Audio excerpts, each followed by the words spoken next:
the vast majority of people are living in a prison, and it's called fear of what other people think. I don't give a shit. Is there a chance that I'm a reptile and I don't even know it? Well, why can't we see them then? Well, my answer to that is you can hardly see anything, mate. There is a global network of secret societies that are driving human dystopia. Having sex with dead bodies, drinking blood, satanic human sacrifice ritual. Do you think King Charles could be a satanic paedophile? What the fuck is going on? That's what I want to know. So what happens at death? Reincarnation is real. We're not human. We are consciousness having a brief human experience. We form our perceptions from information. Control information, you control the perceptions. This is what censorship's all about. The official story of 9/11. It's a joke. How do the few control the many? Cease to cooperate with it. Digital ID? Fuck off. The power that politicians have is the power we bloody give to them in the form of acquiescence and obedience. And it's got to stop now, because if it doesn't, we're fucked.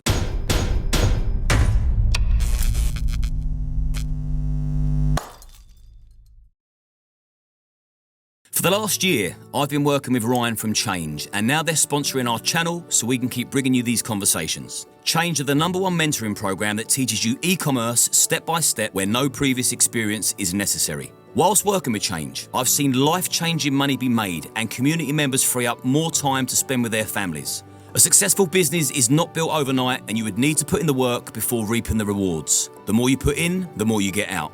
The community are full of like-minded people, all striving for success and all willing to help each other. Change offer one-on-one training, online courses and group seminars so you get all the support you need to succeed. If you're looking for a new opportunity, get in touch with Ryan via Instagram at RyanJB and he'll take you through all the steps to building your own successful business. David, thanks for coming on. No problem. I started reading the roadmap. And thank God you agreed to come on, because that book's too thick for me. But I want to come back to some interesting parts within that book. Sure. Very, very, very thought-provoking. That's one of my smaller ones. Yeah, that's too thick for me. But before we get into that, a few questions, because I haven't really seen your stuff since back in the Terry Wogan days. Right. So just a few questions to see where you're still at. Do you still think some of the world leaders are shape-shifting aliens, the royals and politicians, and if so, anyone in particular? Well, what I'm saying is that the perception that the conspiracy to enslave humanity is only on the political, financial level, and that's where most people see it, is way out from the truth. What I'm saying is, if you keep expanding the conspiracy outwards, you're eventually going to another dimension of reality. And that dimension has, understandably, I guess, entities in it that look anything but human. And that's where it's really coming from. And so in my journey, if you like, since the top of my head blew off in 1990 when I was, presenting for the BBC, or just finished presenting for the BBC. It's been a sequence that's basically gone deeper and deeper in the rabbit hole. Because I've always worked on the premise that whatever I know, there's always more to know. I think if you reach a point where you say, I've got it now, I've got it, then you stop. You say, I've got it. And basically you become an eddy in the river. And there's all that possibility and potential insight flowing past, but you're here now, you're stuck in the eddy. Oh, I've got it now. Well, I've never thought I've got it. I don't think anyone's got it. We're getting it. The more we research and the more open-minded research we do, the more you will get. And so it's been a sequence where in the early 1990s, it was all about the fact that there is a network of secret societies, fiercely compartmentalized, so most people within the network don't know the real big picture. But the inner circle is actually running it.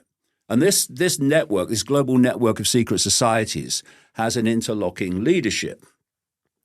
And it's that which works through politics, all frickin' sides of it, left, right, and center, that works through the corporations, that works through the Silicon Valley corporations, that not only works through things like the World Health Organization, but through the Rockefellers in 1948 created it, that created the United Nations, the World Bank, all these global institutions, which now increasingly dictate global events, that were behind the creation of the European Union, which, for what reason?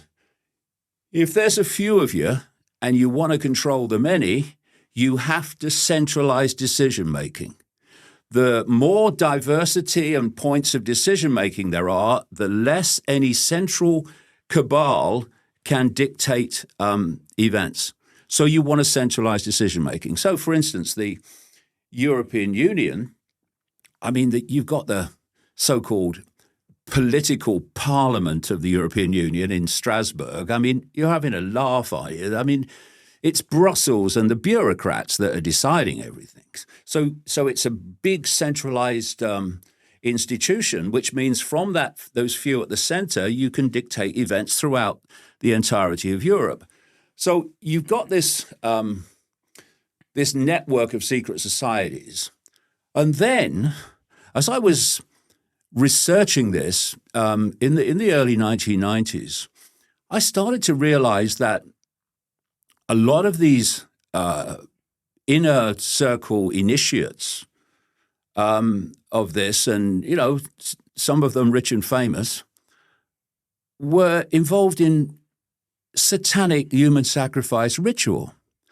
I found that they were involved in pedophilia. And the more that I've understood this network, the more you realize that Satanism and pedophilia are actually one of the great foundations of this network and how it works, not least how they keep people in line. What was Epstein doing except creating a situation where people could be blackmailed, people of influence, political influence, royal influence, to do what they were told? Was he a shape-shifting lizard, Epstein? Well, that's interesting you should say that, because one of the women who was a girl when she was in the Epstein circle, a lady called Juliet Bryant, she tells the story of how she was in South Africa. She was a would-be model, and she was invited to a meeting with Jeffrey Epstein and Bill Clinton, and she said, I gave Epstein kind of credibility that he could do what he was telling me because Bill Clinton was sitting next to him. And when you do the research, because you try to check everything, Epstein and Clinton were in South Africa at that time, right? So then she gets into the Epstein circle and she goes to the island. And she said that on one occasion, she looked at Epstein and he transformed into something else. She said it was not like directly reptilian. She described it as a reptilian dragon alien type of thing, which kind of shocked her. And she said, well, at that time, I knew nothing about any of this. And then later, her mother started doing research into what I was saying, and it kind of fitted. I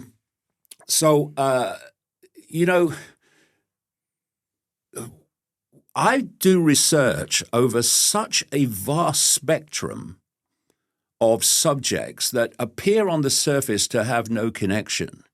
But unless you do them, you can't understand the true nature of the here and now everyday events.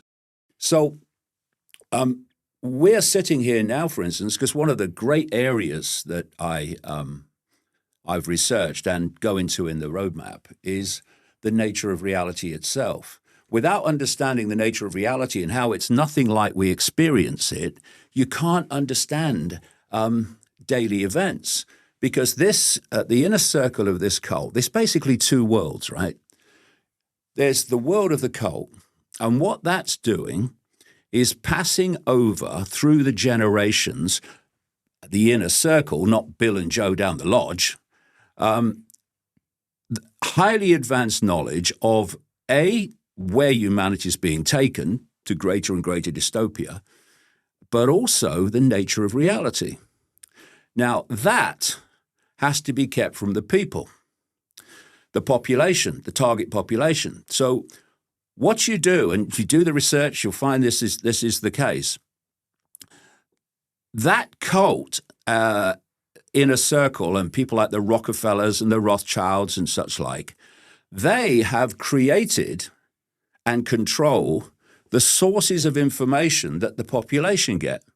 So if you look in America, the education system, programming system in America was instigated by J.D. Rockefeller, the Rockefeller family.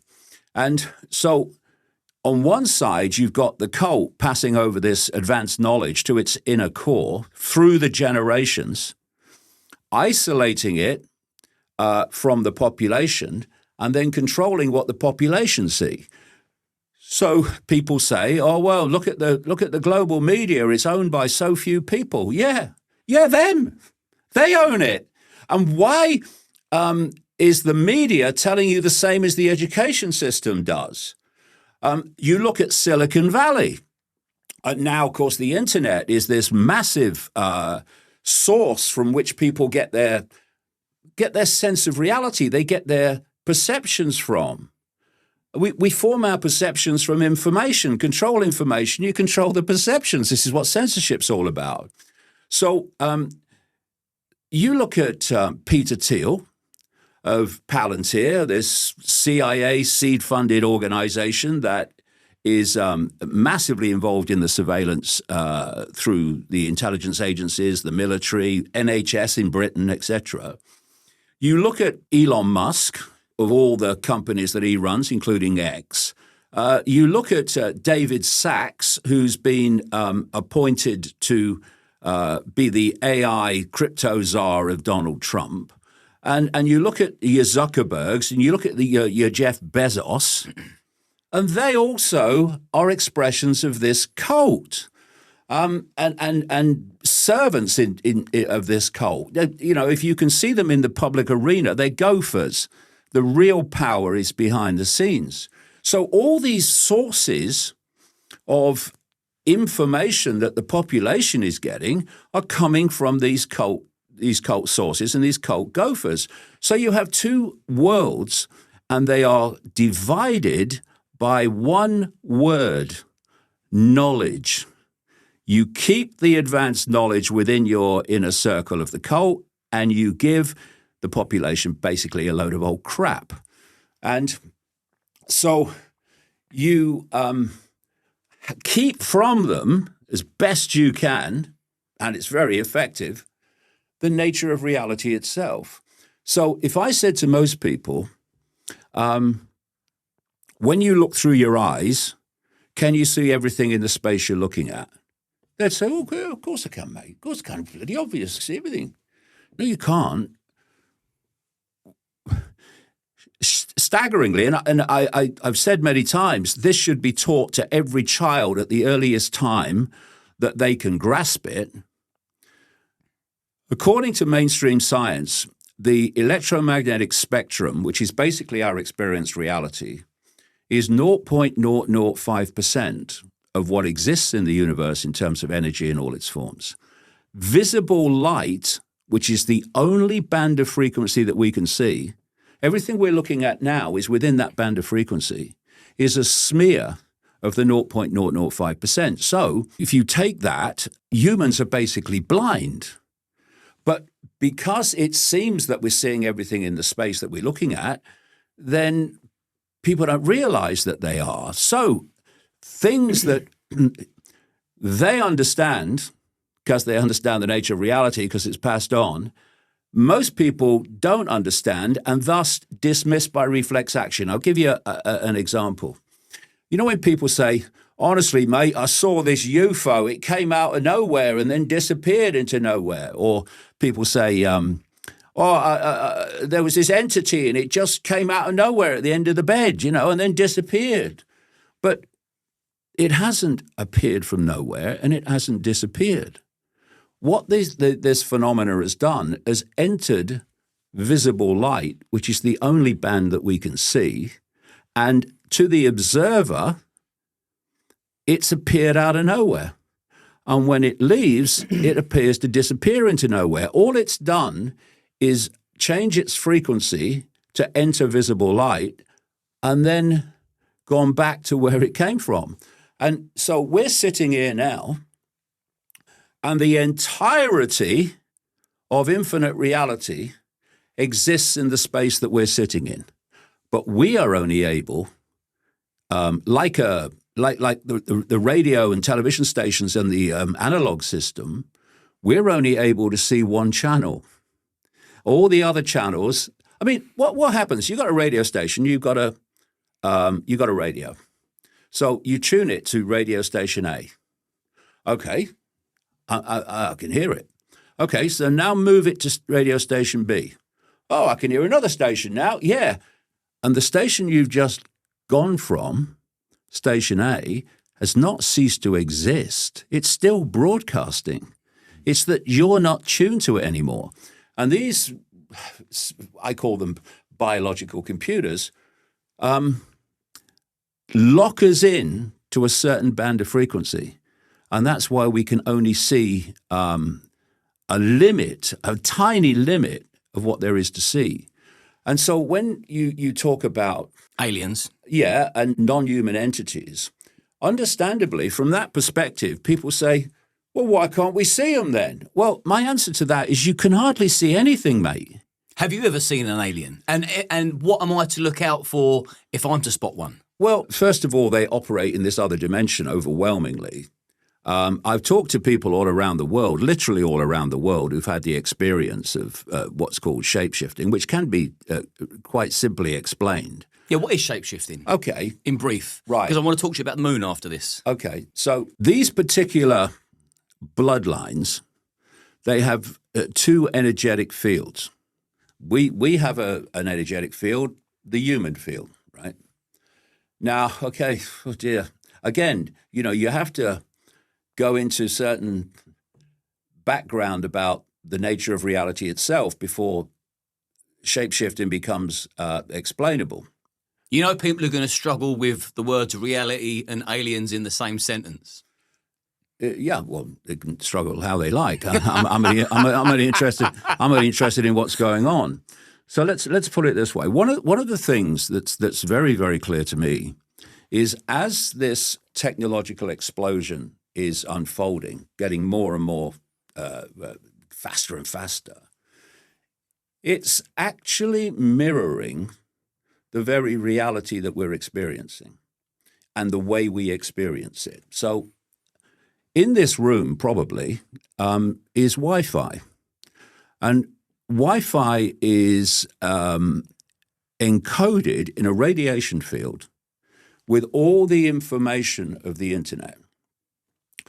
If I get a computer, but we can't see it, where's the frickin' Wi-Fi? It's outside visible light, so we can't see it. So then you get a computer. And what the computer does is decode the Wi-Fi. And it decodes the Wi-Fi and it puts it on the screen in a completely different form to how it exists in the Wi-Fi field. It's graphics, it's moving pictures, it's words, whatever. And the inside the computer is where the decoding is going on. So we're looking at the screen, but actually everything's going on inside the computer. So then, this is why I call the human body a biological computer.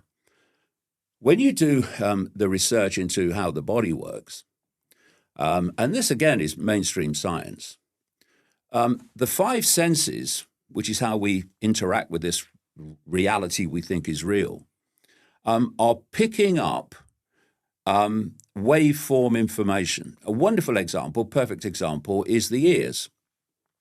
I'm talking to you now, but there's not words passing between us. What's passing between us is a frequency field of information generated by my vocal cords. Your ears pick up those sound waves. They turn them into electrical signals. They communicate them electrically to the brain, and different parts of the brain specialize in decoding the different senses. So the visual part is back here somewhere. And then the brain puts together that information into a sense of reality that we think is external to us. And, it looks as if it's external, the way we experience it. But actually, it's all going on in here, just as it's going on inside the computer. So all the senses work in the same way. They take frequency information and they turn it into electrical information and communicate it to the brain. So what I'm looking at now is, in its base form, I'm looking at an information field, which is what your body is, my body is. And if you get into quantum physics, the physics below the material world in the deep energetic levels, they've shown this to be true. Nothing that we think is physical is actually physical. I'll give you an example. We are told that physicality is created by atoms, right? Atoms are empty. They have no solidity. There's a great phrase that describes it. If, an atom is a nucleus and there's then the electrons flying around the nucleus. That's what an atom is. It has no solidity. And as someone said, if you take the nucleus to be the size of a 10-cent piece, then the atom would be the size of a baseball stadium. And virtually everything inside an atom is, quote, empty space. You go into the nucleus and you go into the electrons and it's the same thing. It's empty space. How can empty space create a physical world? It can't, because it's all a freaking illusion decoded by the mind. How do we explain pain then? If you was to punch me in the nose, that's a physical act and I'm going to feel the force of that and it's going to hurt. Very, very good question, which can be explained because... I'm not encouraging you do punch me in the face. No. I'm not violent. Give me 10 minutes. There are now pain relief techniques, which I came across when my son Gareth was in hospital with a broken leg, and I was chatting to the doctor, and he said, well, we're going to try to do this because these are new pain relief techniques. And what it was they take the point of the pain, in this case your chin, right? And they stop the signal going from the point of impact to the brain. Because only when that signal happens do you say, ouch, because the brain is decoding the signal into the pain. And you sure that weren't morphine? Pain is... like everything else, it's a frequency signal which the brain decodes, and it's if we go on in terms of the shape shifting, therefore, I'm looking at you, and I am subconsciously, it's all in a non-conscious way, decoding your energetic information field into what I see as a human, because you are encoded with a human energy field. These hybrids have a human energy field, and they have a non-human energy field, often reptilian, but not always, nothing like. They seem to be a dominant force. And most of the time, they are projecting the human field. So you look at them, and you see a human. And what's happening when people see shape-shifting, and, when people started telling me about this as I traveled around the world, I didn't say, oh, they're shape-shifting reptilians. No, you go, okay, that's interesting, bloody far out, but interesting. And you put it on the back burner and you think, well, I'll see what else comes. And eventually enough common themes have repeated around the world for you to cross the line and say, I'm going to go with this because this seems to be happening. So when the non-human energy field becomes the dominant one, and often it does in things like satanic rituals, so many people taking part in satanic rituals, often against their will, have told me about seeing this shape-shifting phenomenon there as well as in everyday life, though it's obviously not it's not common, but it's more common than people realize. Suddenly, I'm looking at you, and now your human field has been overridden by your non-human field. Now, as I decode your field into human and the dominant level of your field becomes non-human, to me, as I look at you, you have shifted physically into a non-human form. But you haven't. It's all in the decoding processes of the brain. What's happened is there's been an energetic information field shift, and therefore I've decoded an apparently physical shift that actually is an illusion. Is there a chance that I'm a reptile and I don't even know it? Well, it's interesting. One of the most profound parts of the brain... Because I'd be very upset if I am a reptile. Well... Especially if I didn't know it. First of all, the answer for lots of people is yes. But a lot of people really don't realize this as they laugh at things that I've said over the years. One of the most profound parts of the human brain that impacts fundamentally on human behavior is known by science as the reptilian brain, or the R complex. And it's this bit down the back, from the center down the back, the brainstem. And that's where, if you notice in the Matrix movies, that thing went in the back. That was right in the middle of the reptilian brain. And the reptilian brain is about survival. So it's constantly scanning the environment for threats to survival, not just physical survival. The reptilian brain is activated by, will I pay the freaking rent at the end of the month? What about my relationship? Is she gonna throw me out? All these things. Am I going to keep my job? What do you think the boss is going to do at the end of the month? Do you think he's going to fire me? This is all reptilian brain. Road rage.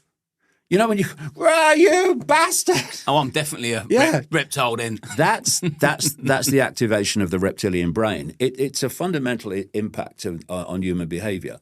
Before I forget. The longer I've gone on, the more I don't think that's an accident that we have that. Well, here's the thing. So you mentioned the Matrix. So do you think that our human reality is a false simulation like the Matrix? Yeah, exactly. So we're living in the Matrix? Yeah. Like I said right at the start, I've been through this sequence, and at every stage, okay, I think I got this, but what don't I know? And this is the sequence it's taken me through. There is a global network of secret societies that are driving human dystopia. Behind that, answering to that, is a non-human force. Then this reality is a simulation. It's a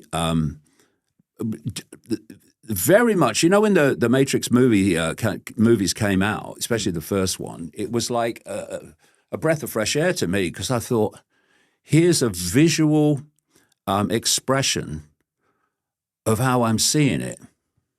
And I said just after the turn of the millennium that I felt that this was a simulated reality, and simulated for what? To control our perceptions, for reasons that I'm sure we'll come to. So does that mean nothing really matters then? If you get your heart broken, it doesn't matter, it's not real. Do you know what I mean? Well, when we get into why a bit later maybe, why the simulation was created, all those things will become very clear. So I said just after this turn of the millennium that I felt we were in a simulation, and that the human level of the simulation was pretty much the speed of light. So the speed of light appears to be the fastest speed that it's possible. It's not, but it appears to be from a science point of view. When actually it's basically the limit of this human level of the simulation. So what I did then is I looked around for anyone else that was saying it. And I found only one guy who was saying it in the public arena. It was a guy called Nick Bostrom, a professor then at Oxford University, who was saying that there's a very good chance this is a simulation. And in his view, it was possibly created by humans in the future, all that stuff. I don't see it like that at all, but I do agree it's a simulation. And I said that I felt the speed of light was the limit at this level of it, or one of the limits.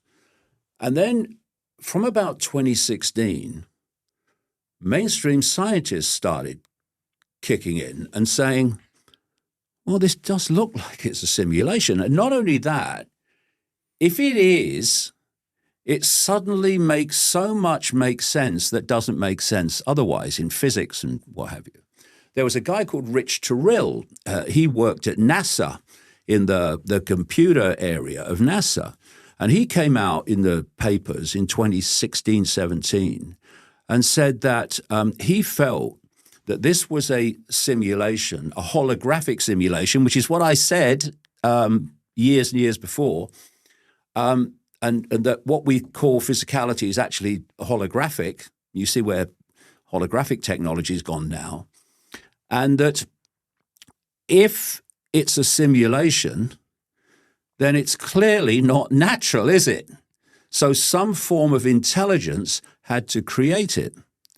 And this has gone on now. There's another guy called Silas Bean. He led he's a physicist. He led a team at the University of Bonn to investigate, is this a simulation?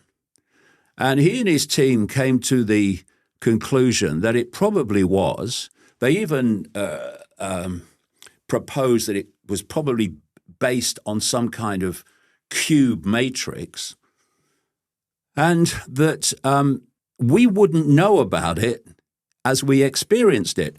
And then you've got a guy called Max Tegmark at MIT who wrote a book, Our Mathematical Universe, I think it was called.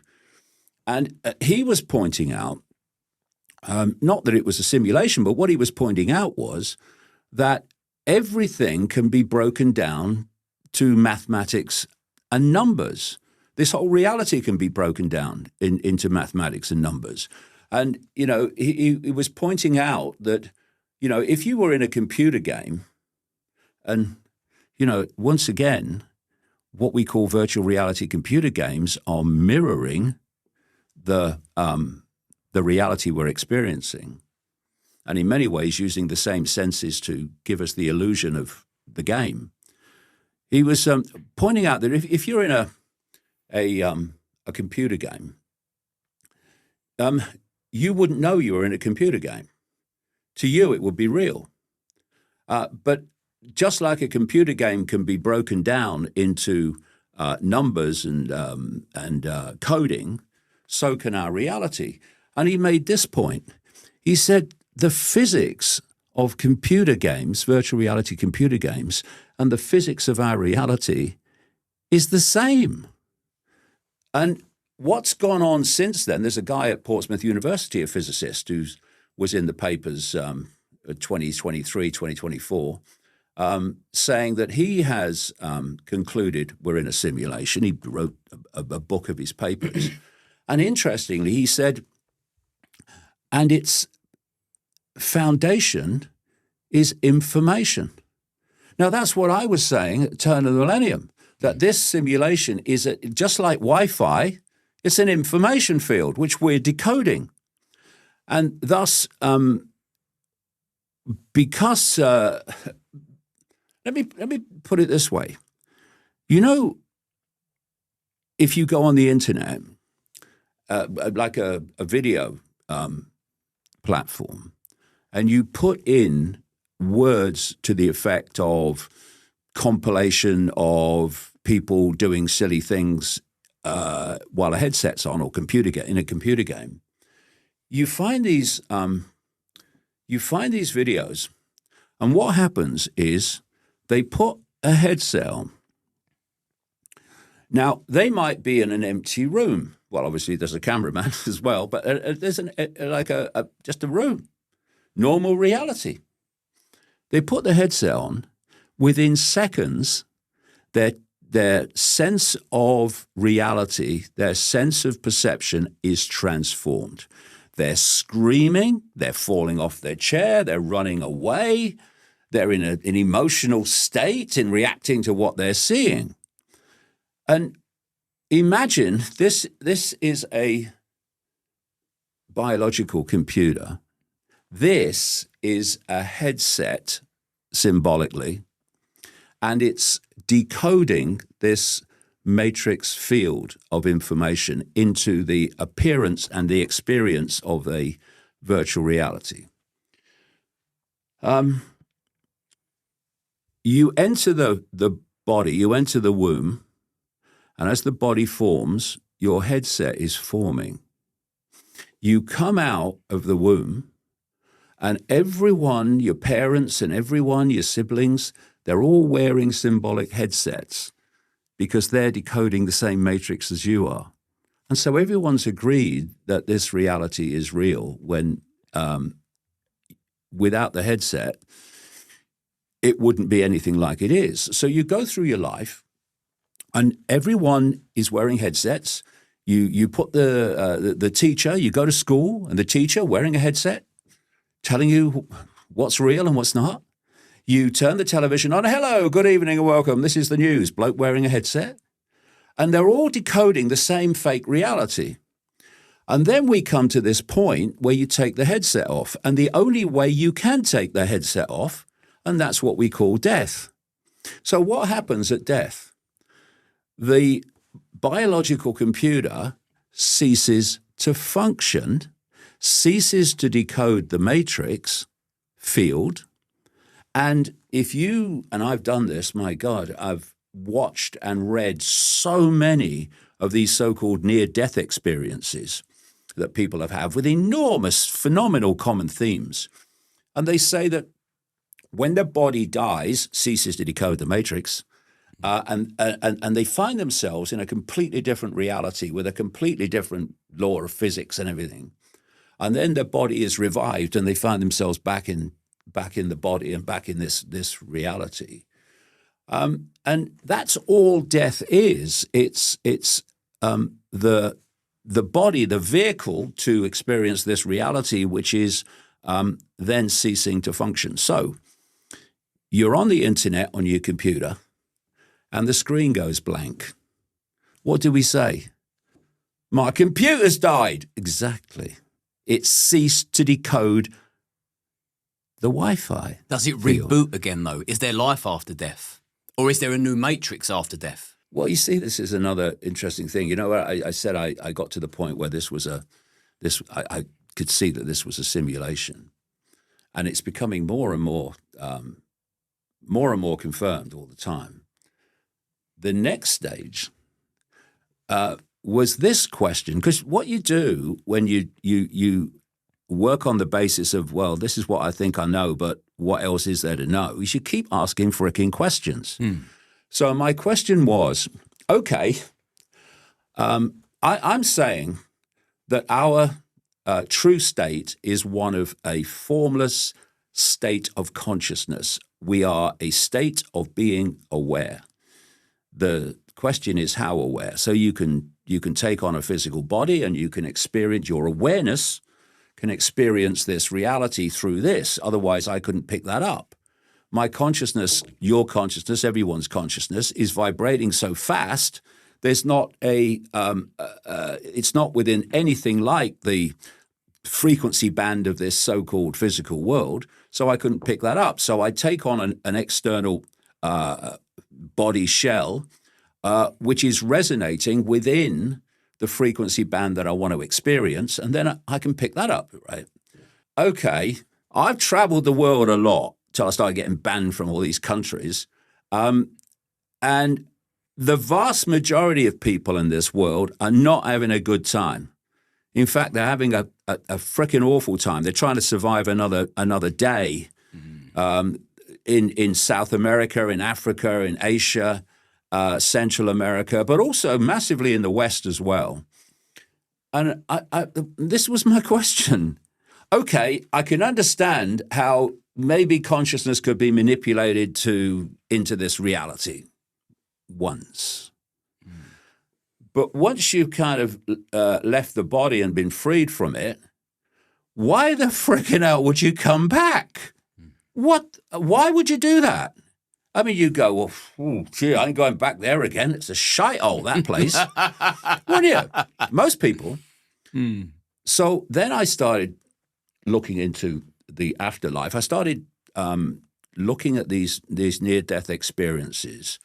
I also came across people, again, with tremendous common themes who said they could remember their incarnation process, some of their between life, other dimensional experience, and then coming into the body. And I say the common themes, and one of the common themes is how freaking dense this reality is. It's what they all say. When I was coming into this reality, as one said, the frequency, the density, it got lower, lower, lower, and then lower, lower, lower, and lower, lower, lower, to the point where it's really hard to experience.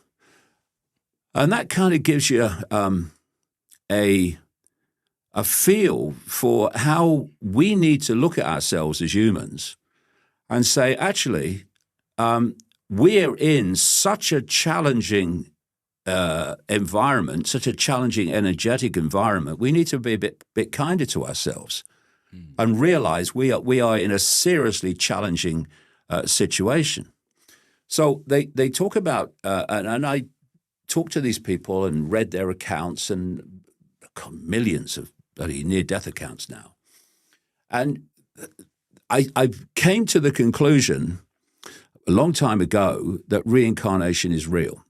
The reincarnation of consciousness, not the reincarnation of the body, it just dies and disappears.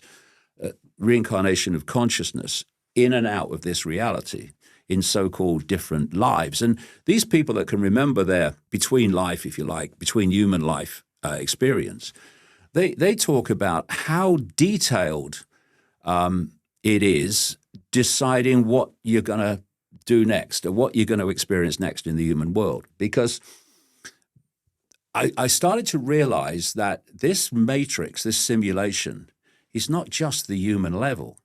There's another level of it, which is known in esoteric circles as the astral level.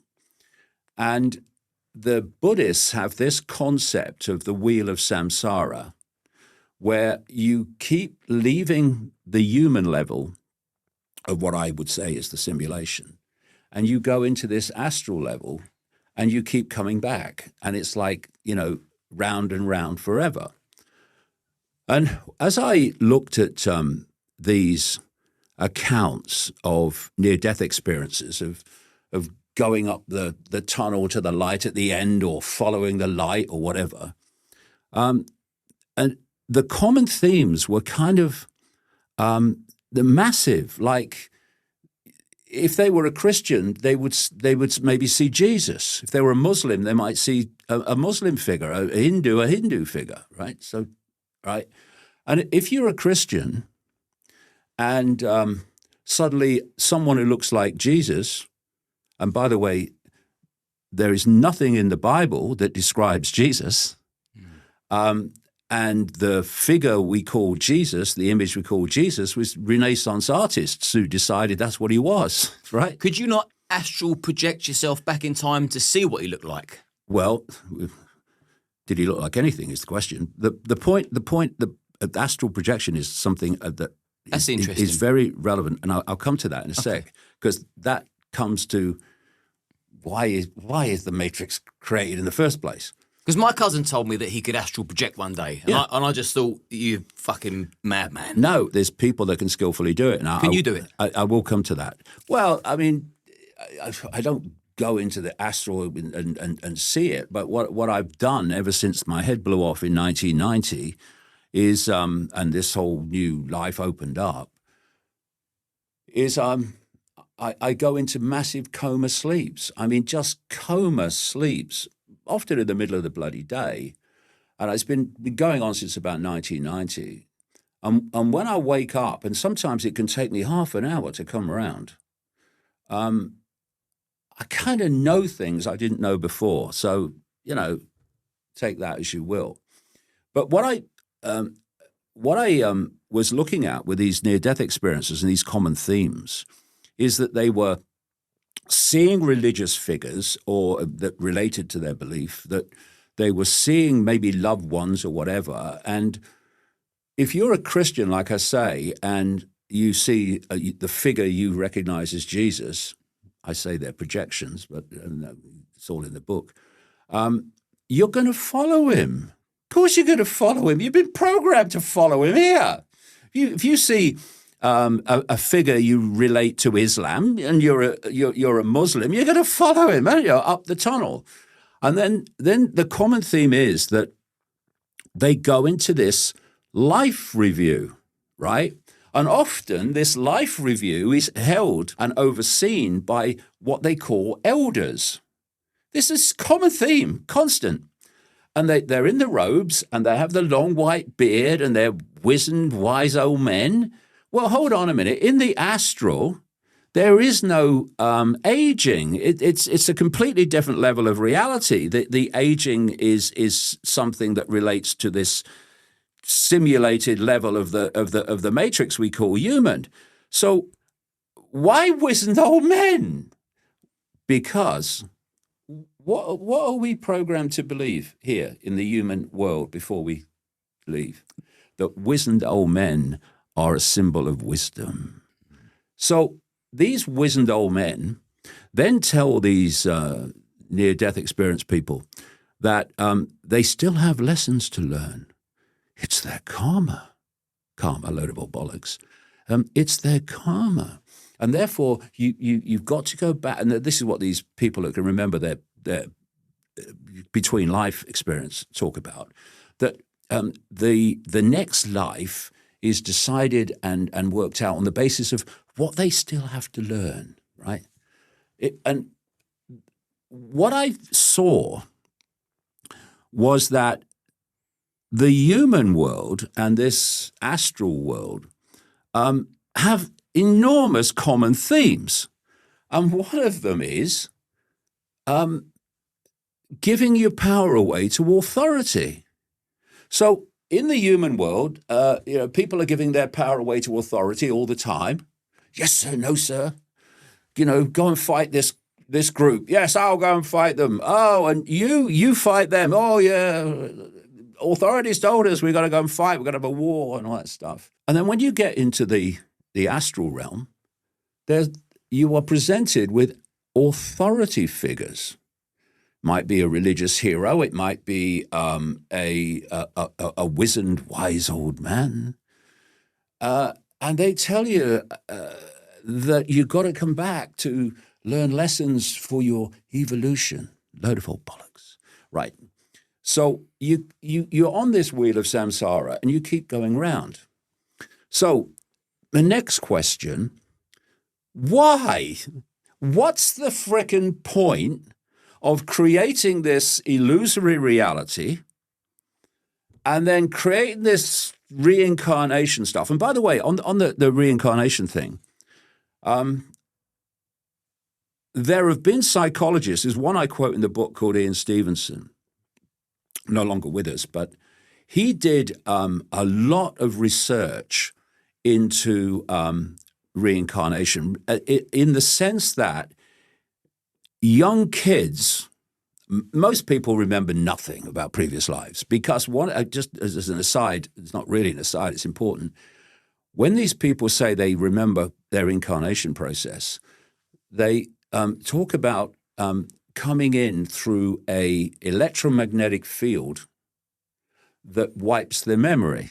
Now, it doesn't completely wipe everyone's memory, but in the sense of these young kids, they usually stop remembering previous lives by the age of 7, 8, 10.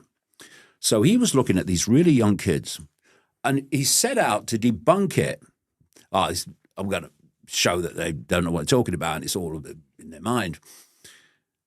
So these kids, lots of them in different parts of the world, were describing in great detail a previous life. They were describing places that they in this life had never been.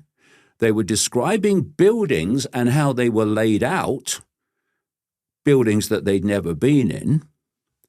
And they were presenting real fine detail of a previous life. And some of them were talking about a previous life in which people that were part of that life were still alive. There's one incident. He's got this little kid who's claiming that he was married to some woman who's now obviously much older. And so they're taking the kid to the house for this interaction. And he said the funny thing was the child was talking to the now much older previous wife, as he claimed, as if she was still his wife. He's just a little kid. Mm. And they said in the end, the family, look, if what you say is true, where's your bloody will? We've never been able to find your will. And this kid walked over to a place on the kitchen floor, pointed to it. They took the floorboard up, and there was the fucking will. Mm. And so this guy wrote thousands of papers on, and a whole book on trying to debunk these people, but he couldn't. And so I concluded a long time ago that reincarnation was real. The question is, as I say, why? What's it all about? What's the reason? Well, and this actually will also explain why satanic ritual and why human sacrifice ritual, why it's been going on from the ancient world and is still going on in secret now. There was a guy called Robert Monroe, and coming back to what you mentioned earlier, he was a very skilled astral traveler. For people who haven't come across this, astral traveling is the ability to project your consciousness, as your mate said, project your consciousness into this astral dimension, not as a near-death experience, but while you're very bodily still alive, but you project it into the astral dimension. And you can experience the astral and what have you. Now, he became very skilled. He wrote a series of books. He was a media executive, actually, he started out. He wrote many books and popularized this astral traveling phenomenon. And he became so skilled at it that the US military got involved. The psychological part of the US military. And they did a study. It was called Gateway. And what they did was, and the CIA declassified the report some years ago now. They got together other people who had this ability to astral travel, to project their consciousness into this other dimension that's very close to this one.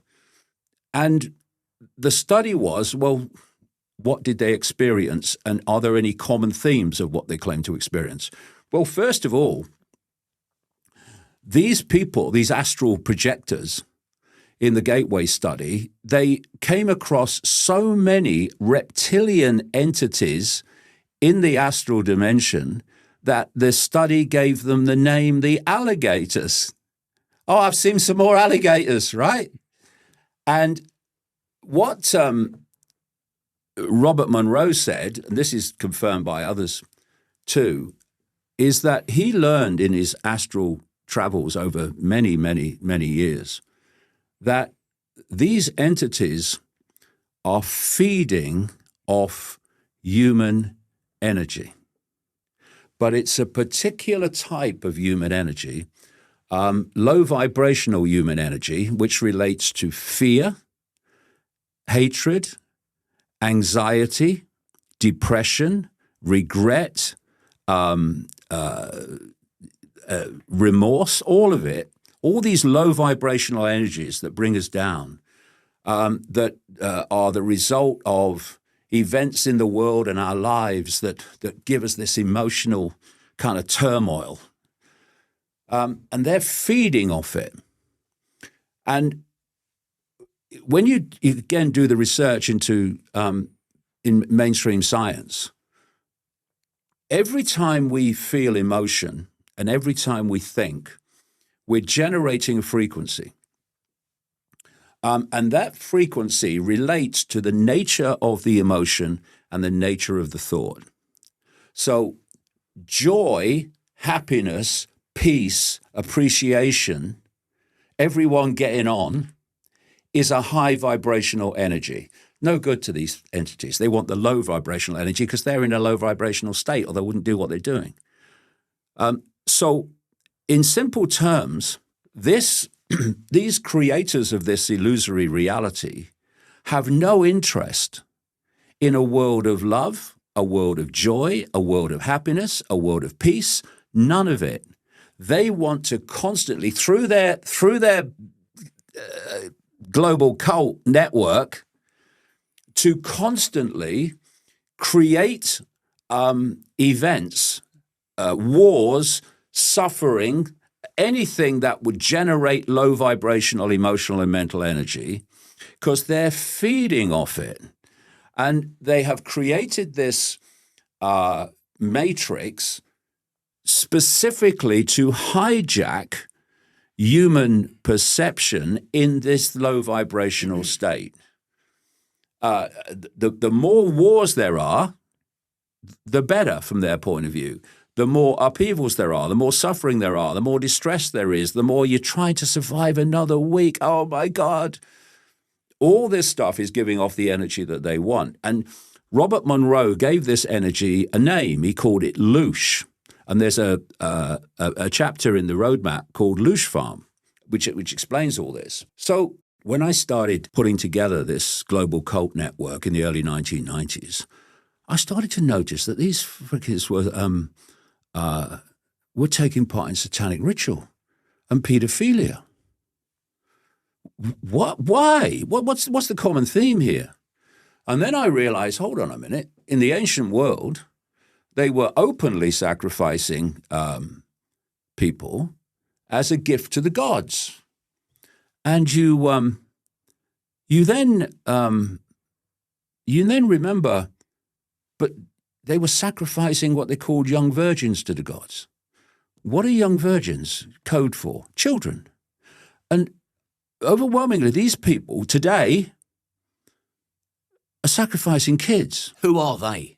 That's the million-dollar question. These cultists. And these cultists, these inner circle of the cult and others further out too, they are answering to these perceived gods. They're not. They're a bunch of frickin' prats, but they're perceived as gods. And they were perceived as gods in the ancient world. But can we identify these cultists? Are there a specific family group, someone that we can actually put a name and a face to? If you can see them, they're gophers, right? They might be powerful gophers, they might be rich gophers, but they're still gophers, right? The real power is in the shadows and keeps itself in the shadows. It doesn't want to be seen. And then the deeper shadows, you're into another dimension. Do you know who these people are in the deeper shadows, though? Well, it's very difficult to identify people who constantly remain in the shadows, but you can start to identify those at the high gopher level. So you're looking at the House of Rothschild for a start. It used to be called Bauer, and they changed the name to Rothschild. You're talking about the Rockefellers in America, but there are many of these interbreeding families. So and the big rich families you think are sacrificing children? Absolutely. Is everyone in the families and all of the families doing it? Probably not, no. But are some of them fundamentally doing it? Absolutely. And have you got any evidence? Hardcore, concrete evidence of that? It's all in the books over the last 36 years. There's one called The Perception Deception, which is about that thick. You think that's a big Give book? me a brief example of evidence that I can walk away with today so that I can tell people, no, I know that's true. I know they're sacrificing children. Well, I've talked to people all over the world who've taken part in the rituals and have named the people to me who were taking part in the rituals, including the British royal family. That comes up regularly in the days of the Queen and Prince Philip and stuff. Ask yourself this. Jimmy Savile is obviously known now as a mega historic level paedophile. He was also exposed, as I said he would be when the paedophilia came out, as being a Satanist who took part in satanic ritual, right? He loved having sex with dead bodies. That's why he was a porter at the Leeds Hospital as a volunteer. And he loved drinking blood, right? This is what we're dealing with. And so what you do is when Jimmy Savile is exposed, you say, okay, well, we can't stop it all coming out, but we're going to stop most of it coming out, the bit we don't really want people to see. So you keep it at he was a paedophile and all that stuff. But you don't go further out.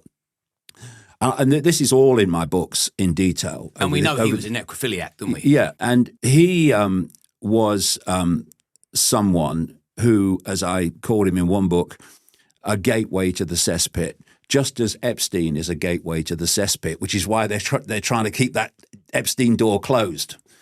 And they've worked to keep the Jimmy Savile door closed beyond the fact we've got to accept he was a paedophile, mega paedophile. Well, a couple of things. First of all, as I say in my books over the years in great detail. And how many books have you wrote? Nearly 30. Incredible. He was not just a mega paedophile. He was a procurer and supplier of children for the rich and famous. This is Savile. Savile. That's why the police knew what he was doing, right, but did nothing. He was never collared for it. And then look at this. He said himself that he was introduced and brought into the inner circle of the British royal family in the 1960s by a known paedophile from the inner circle of the royal family called Lord Mountbatten. And he became, Savile, very close to Prince Charles and very close to Prince Philip before him and Philip had a big falling out. And he remained a close friend of Prince, now King Charles, to the end of his life, Savile. He died in 2011. Now, just hold on a second. You know, I've seen films where someone has been planning to protest against the Queen, like on a royal visit, and they arrive, apparently, you know, not going to protest, and the police come up to them and say, we know what you've come to do, right? So they know that kind of detail about what's going on around the royal family. But they didn't know that Jimmy Savile was a mega historic paedophile decade after decade after decade. Of course they did. Do you think Special Branch didn't know? The Royal Protection Unit didn't know? Of course they bloody knew.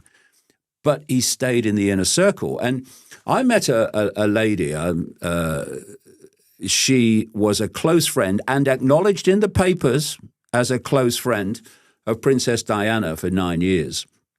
And I'd been over to America where in a period of about 15 days, I'd met 12 different people in different cities and locations who told me the same story. One of the things that's happened to me since I went through my head-blowing experience in 1990 is that a subject will come into my life and suddenly information on that subject, which has just appeared in my life, will come to me from all angles. So this was really the point when the whole reptilian thing came in. I started meeting these people in this 15-day period who said they'd seen someone appear to be human, change into a reptilian form, and then go back again. So I'd arranged to meet somebody when I got back who said that she knew about Satanism because she'd been brought up in it and all that stuff. So I go and meet her, and she tells me about her experiences in Satanism.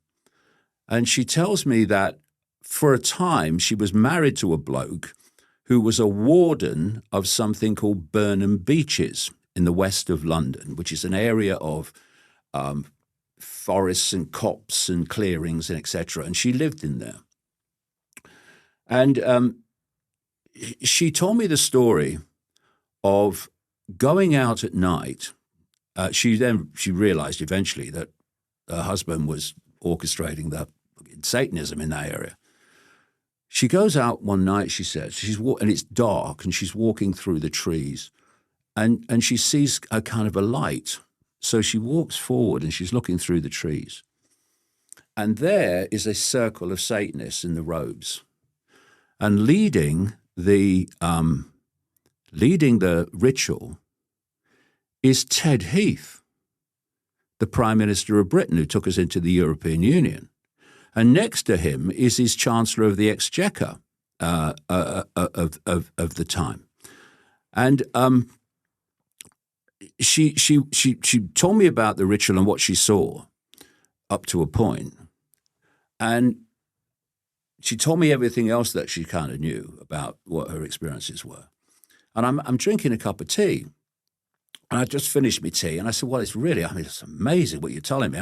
Bloody hell. I mean, what's going on? So I put my tea down and I said, well, nice to meet you. I'll see you. And I turned around. And as I was turning, I said, I've had some strange experiences. I said, while I'm in America, people were telling me they'd seen people turn into reptiles, right?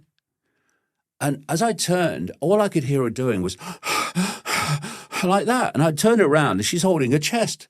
She said, oh, my God, she said, I weren't going to tell you that. And she told me how she had seen during this ritual Ted Heath, during the ritual, transform into a non-human form. And she said, first of all, once he was in his non-human form, she said, he started talking not like Heath, but like the old transatlantic telephone lines where you had those big breaks between words, you know. It was basically like that. And she said the other thing that amazed me was I'm there like, what am I seeing? She said the rest of the circle was like the most natural thing in the world. There was no reaction at all. It's like, this is how it is. We've done this many times. And so I then came across this lady not long afterwards who was a close friend of Diana for 9 years. And she came to see me on the Isle of Wight. I've still got the interviews. Those old audio tapes. They were reel to reel. You have to mend them with a bit of sellotape if they snap. Yeah, all that stuff. Yeah. One of them. Anyway, they lured her in. She said Diana used to describe herself as the Windsor's brood mare. They'd drawn her in because they wanted her genetics. And the moment they had the genetics with the boys, she was out and didn't last long after that, if you remember.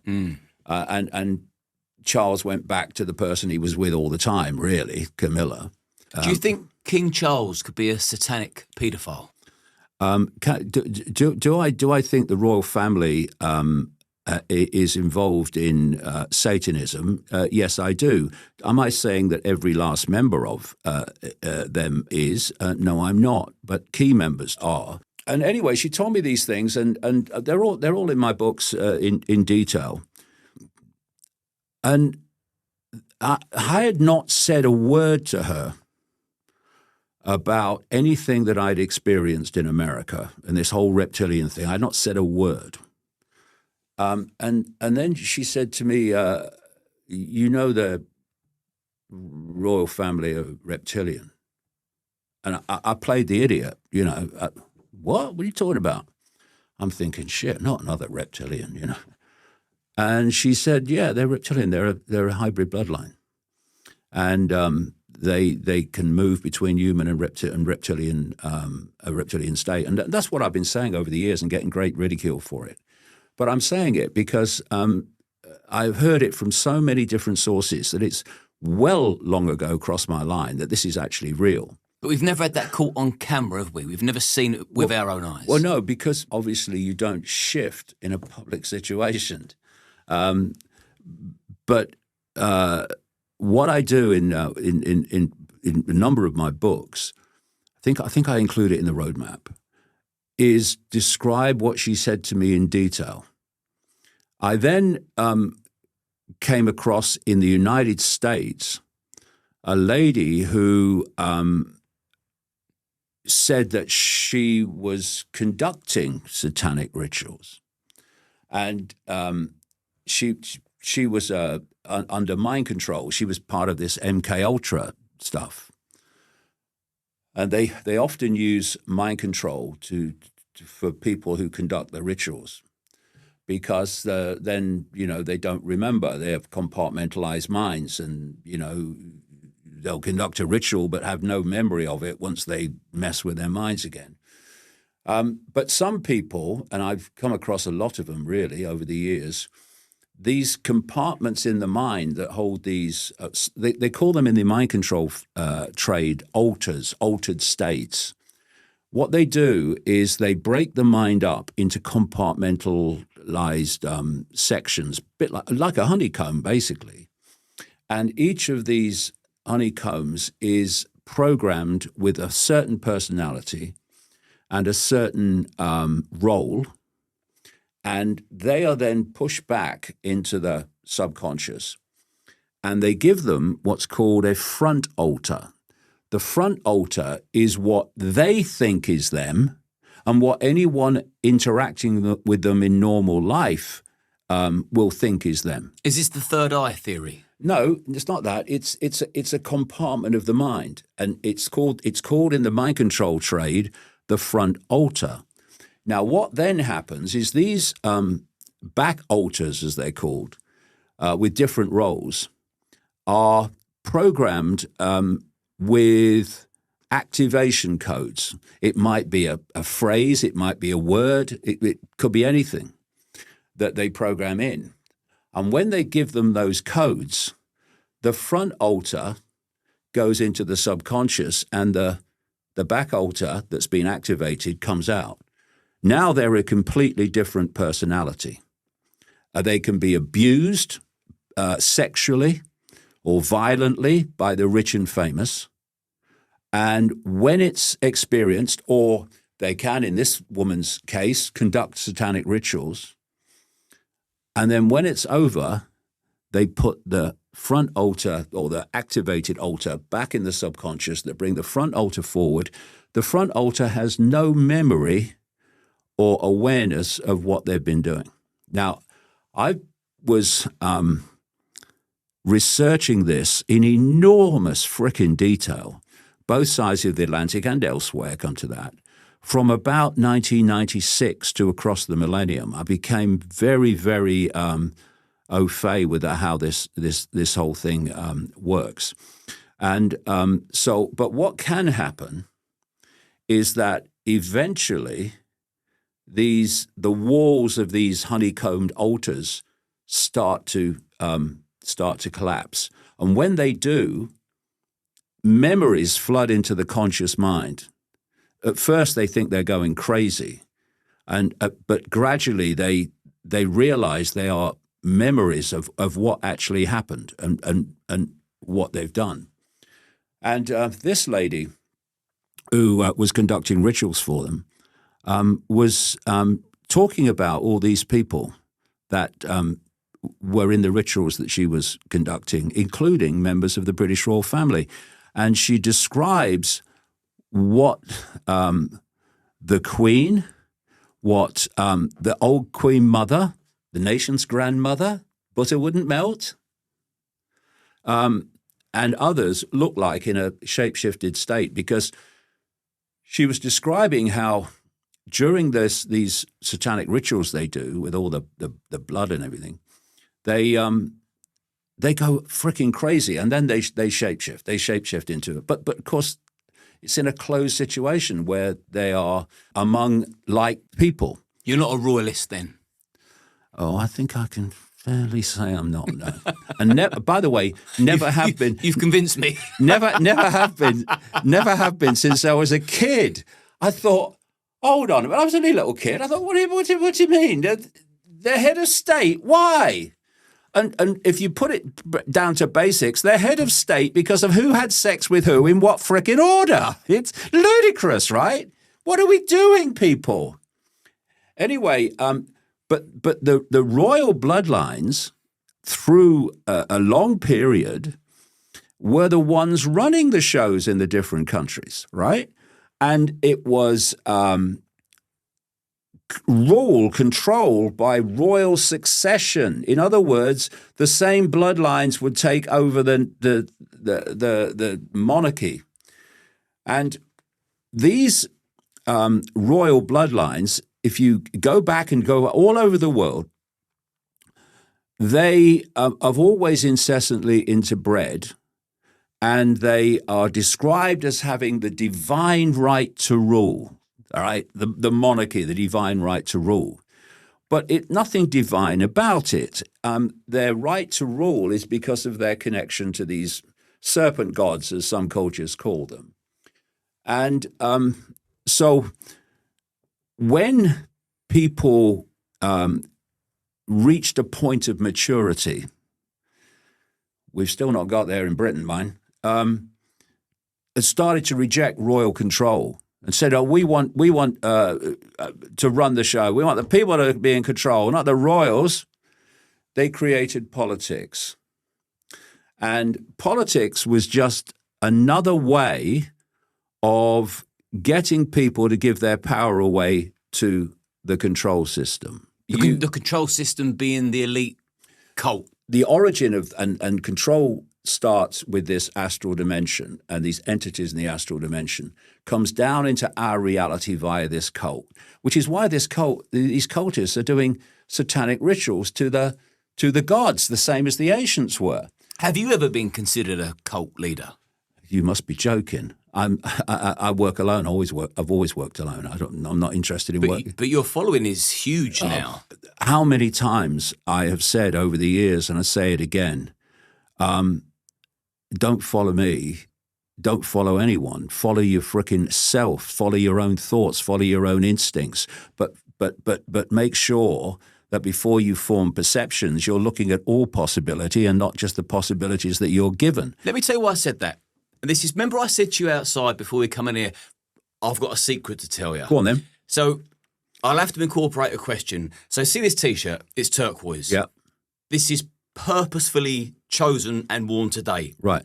Do you know why I wore that today? Well, when my head blew off in 1990, what basically happened was this. You know, if you're minding your own business, you're getting on with your life, and then you've got a certain perception of reality. You're kind of in a bit of a bubble, like, you know. And then someone comes along and pops the bubble. And suddenly concepts, thoughts, perceptions start pouring into your conscious mind that weren't there before. And you know, if you press too many keys on a computer, it freezes. It's I can't process this information. Too much. And that's what it was like for 3 months. And that's what people remember about me. In the middle of that 3 months was the 𝐬𝐮𝐬𝐫𝐿 show, right? So they remember about me that he went crazy. And you know, in many ways I did, in the sense that There was so much information, I couldn't process it. Then after about 3 months, the computer unfroze. And I could see the world in a completely different way. And people were coming up to me and they're saying, I thought you'd gone mad. You're like the old Dave I knew.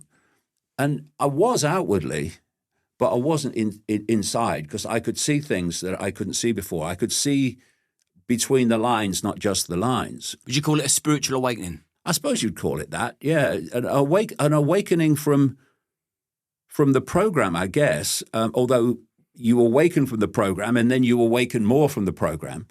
It's not just you awaken and that's it. It's a process as well. And in that 3 months, I became obsessed with that. Turquoise. So you see, I took the positive from that interview. Yeah. So what I took from it But I'm not obsessed with it now, and I wasn't obsessed with it 3 months later. But in that period, I was, yeah. Yeah, so I want to talk to you about the two Wogan interviews. Right. Because I said to you, you've got a great following, and you said, don't follow me. And I just want to sort of expand on your popularity that I've noticed. So I focused on when Wogan mentioned, you wearing turquoise. Turquoise is the colour. And you said, well, yeah, because it attracts light and peace and happiness and joy compared to other colours. I do like it, by the way. So this is purposely worn for you as a mark of respect. Thank you very much. So this was purposely worn today because I remember that you said that turquoise attracts positive energy. Yeah. Now, during that interview, and you also mentioned earlier, because I know I've laughed back and forth. I've not been laughing at you, by the way, but just a few things we've said have been funny, and you're a fucking good character. But there was this time where Wogan said to you, they're not laughing with you, they're laughing at you. And you addressed the audience and you said, well, you can laugh at me all you like. I'm just telling you what I've experienced, to that tune. Yeah. So the first interview you had with him, the audience laughed at you. 16 years later, you then returned to the show, and his own audience at the end laughed at him. Yeah. He said that America's become a free state, Yeah. and you corrected him and you put your very smart spin on it, and it ended up with his own audience laughing at him, and then he wrapped the interview up real quick. Yeah. That was a very... How did that feel? That was a very cathartic moment. It was almost like a cycle had come to an end, because in the middle of that 3 months of... If you'd have asked me my name in that 3 months, I'd have had to frickin' check, right? It was like crazy. And in the middle of it was the Wogan interview. So I'm doing the interview, but I'm not kind of here. And I'll tell you a funny story. While I'm sitting in the Wogan chair and he's throwing his questions at me, and by the way, that thing, quote, they're not laughing with you, they're laughing at you. He'd used that a few weeks earlier on a Icke he had on, exactly the same phrase. That was his patter. So I thought, well, I've heard that before. But while I'm talking to him, and of course, very early on in the interview, and for a Wogan interview, it was a long interview. And of course, for people around the world who don't know about the Wogan, the Wogan interview program, he had fantastic audiences. It was early evening, prime time. They all started laughing really early on. And I'm kind of dying inside because I'm thinking, this is not going well and all that stuff. You said you were the son of the Godhead, didn't you? Yeah, but what I was saying is we're all expressions of one infinite consciousness. That's what I was really saying. It wasn't a religious thing. But anyway, what happened is while this is all going on, there was something in my mind that was saying to me, Wogan's a lizard. No, it was saying, it's going to be fine. It's going to be fine. Keep going. This is going somewhere. And of course, at that moment, you think, I know where it's going. Down the frickin' toilet, right? But it has gone somewhere. But you held your own. Eventually. You didn't buckle. Despite the fact he was putting pressure on you to make you look silly, you still remained staunch. Well, this is the thing, Liam, you see. And my takeaway was the positive message you brought with you. Well, the vast majority of people are living in a prison, and it's called fear of what other people think. Now, if you fear what other people think, you're not living your life anymore. You're living their version of what you should be. So if you fear what other people think, you're not going to go out side of what they think is credible and sensible and normal, because your interest is keeping them thinking you're okay, right? Now, I don't give a shit what people think of me. It's of no interest. I just want to know what the hell this place is, how it works, and why so many people in the human race are having shit lives generation after generation after generation, why there's constant conflict, war, and deprivation. What the fuck is going on? That's what I want to know. And as I explore that, what people think of me is freaking irrelevant. You know, I mean, these people on, things like X, oh, that's told him. Right? Well, you haven't. I don't give a shit, right? So you've wasted your time, mate. Take a break from your mum's back bedroom, That's vitally important. So was that second interview like a, yes, it's all been worth it? Because it ended very abruptly because the irony is, and it's funny that you say that, you shouldn't care what other people think about you, because you clearly didn't. And I like Wogan, by the way, but just those two encounters you had with him, he was affected by what people thought of him, because as soon as they started laughing at him, he went, right, ladies and gentlemen, Mr. David Icke, and he finished the interview really quick. I watched them both last night. That's why they're so fresh in my head. Yeah. Satisfying? I cannot tell you what a freedom it is to open your mouth and say what you think without and you're not saying, this is what I think, you must believe it. You're saying, this is what I think, and this is what I've researched. And not have that mental gymnastics constantly going on in your head. How do I put this so they'll think I'm credible? How can I put this, or what can I leave out so they don't think I'm mad? You almost go the other way. Have you ever taken any mind-altering drugs? Once, in 2003, I took ayahuasca in a Brazilian rainforest. How did your mind find that? Well, that was an extraordinary thing, because I'd written a book. It was exposing 9/11 as the nonsense story the official narrative is. I'll have to get your take on that before we finish this interview. I wrote another one later in great detail called The Trigger about 9/11 in 2019. It just blows the whole thing apart. Anyway, so I said to people when I was writing that book, I said, if I'm going to go to the next level, I've got to get out there. Not in some bloody dream. I've got to get out there in a conscious way to see what's beyond this place, So trying to get a feel for what's this part of. And literally within days, I get this invitation to go to a Brazilian rainforest and partake in ayahuasca, which tastes a bit like licorice. So anyway, I go along. And, I'm talking there and a few things, but I could have taken this stuff 4 times. I took it twice. On the second night, I went into this altered state. And it's a funny thing, ayahuasca, because you open your eyes, you're in this realm, you're in this reality. You close your eyes, you're in another reality. The thing is, your eyes don't want to stay open. You can open your eyes. Oh, yeah, it's just like, but they don't want to stay open. They want to close. And when you close, you're in another reality. And this voice started talking to me. It took a female form. It's just a frequency, which I decoded as female in here. And it started to tell me over a period of 5 hours the illusory nature of human reality. And now it's all an illusion. We're living in an illusory reality. And it went into great detail. And when it was over, I had instant recall of what it said.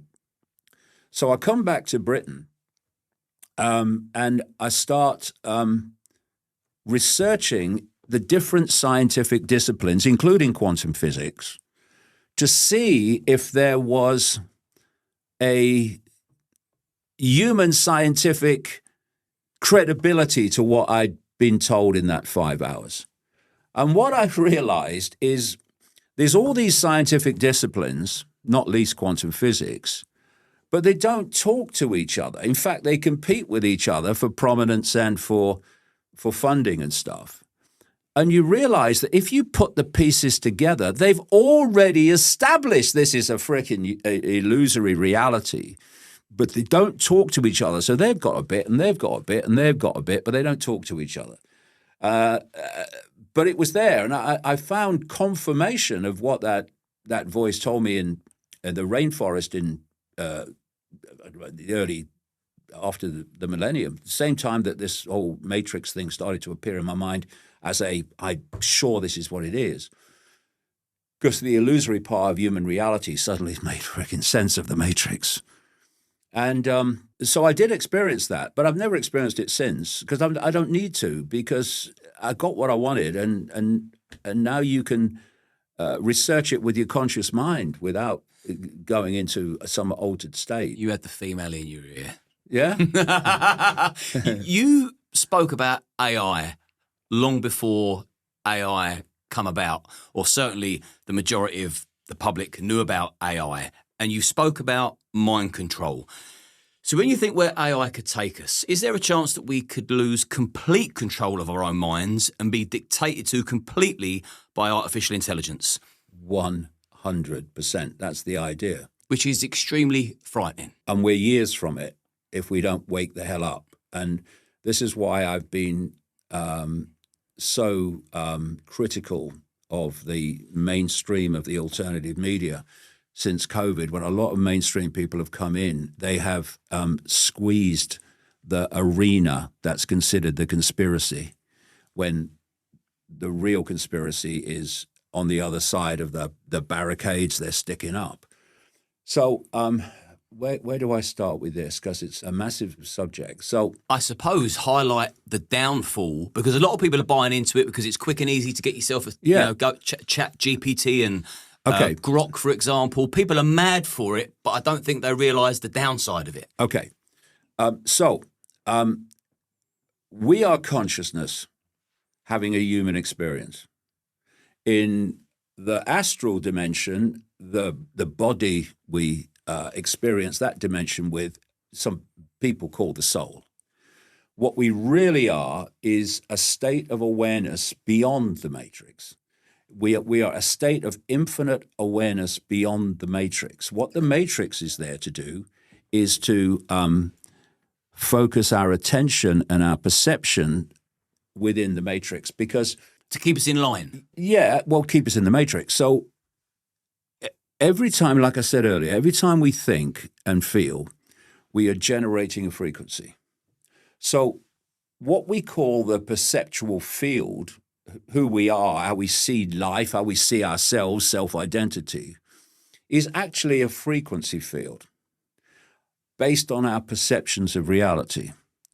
So they have to keep us perceptually within the frequency band of this matrix simulation. Because once you start to expand your awareness outside of the matrix, you're tapping into that level which is not controlled, which can see what this place is, and suddenly you're getting knowledge, you're getting insight, you're getting awareness, you're looking at the world and going, whoa, so that's what's going on. Whereas when you're in the matrix and of the matrix, all your information is coming from within the matrix. It's designed to keep you there and to keep you perceptually in a box. Once you expand your awareness outside of the matrix, suddenly you can see things you couldn't see before. Now, that's the foundation of it. So up to this point, the control of perception has been controlled by control of information, okay? So if they can get your perception, they've got your behavior. We behave as we do because we perceive as we do. What we believe, you perceive. What you perceive, you experience. Right. How do you control perception? You control information. So censorship is controlling information. It's saying we're going to emphasize what we want you to believe and what we want you to believe reality is and yourself and life and all of it and world events. And we're going to do everything we can to keep from you what we don't want you to see. What they want to do, and this is what the AI thing is all about, they want to go to the next level. They want to deliver your perceptions and your thoughts direct. They want to deliver your emotional responses direct. So how do they do that? Well, through electromagnetic fields, you can deliver information. You can encode information in Wi-Fi.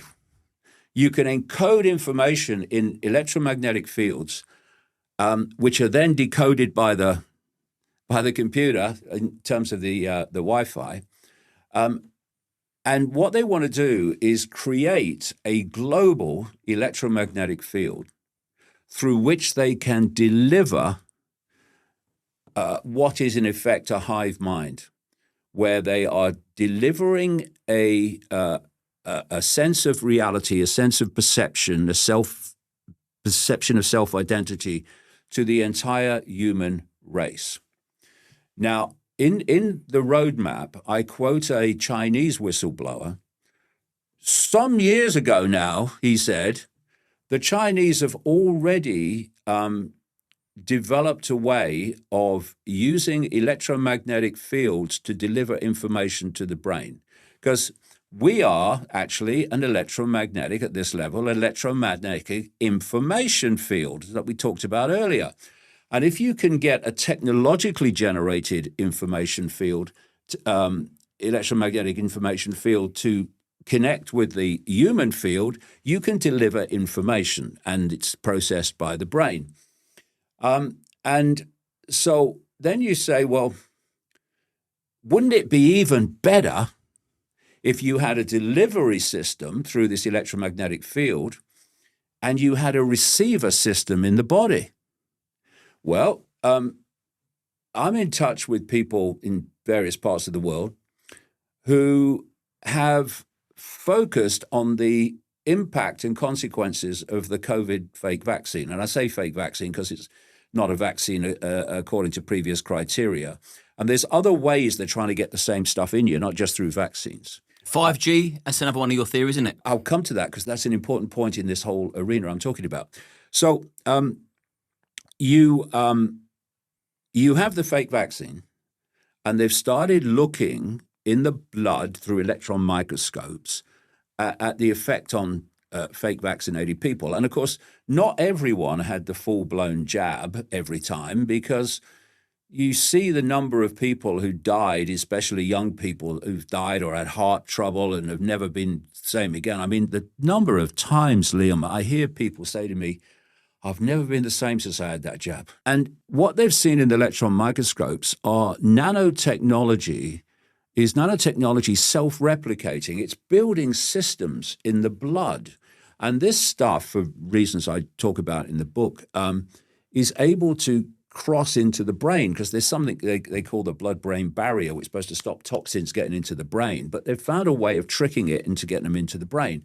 Now, the brain processes information electrically. The whole body is electrical, electromagnetic. And if you can get stuff in the brain that's going to rewire the brain, you're going to rewire the way the brain forms reality or a sense of reality, but you're also going to have receivers to receive the information into the brain, into the body. So we have obviously the 5G towers are and these 6G, 7G in the pipeline, and we have. I mean, when I was born in 1952, the amount of technological radiation in our atmosphere and environment was negligible. Now it's absolutely fantastic, and it's an electromagnetic field that is you are able to pass information through it. Okay. So if you want a global electromagnetic field, you're not going to do it with towers everywhere. Yes, you're going to do it in the cities and you're going to do it in the towns and stuff. You're not going to get everywhere. What you want is low-orbit satellites that are going to beam this stuff. And we now have tens of thousands of low-orbit satellites launched by people like Elon Musk and SpaceX, and increasingly now coming up in the background is Jeff Bezos and the Amazon system.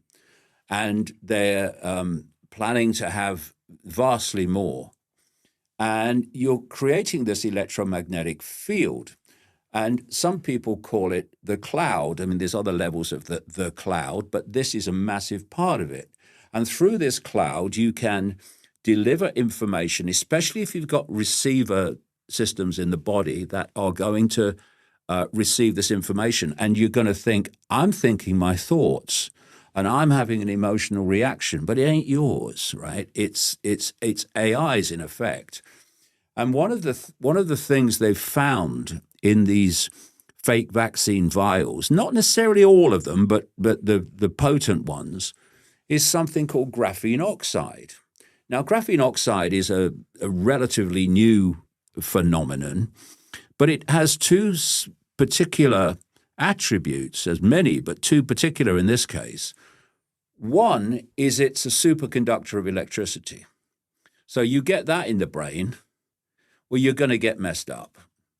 And the number of people, I mean, maybe you've come across it too, but I certainly have.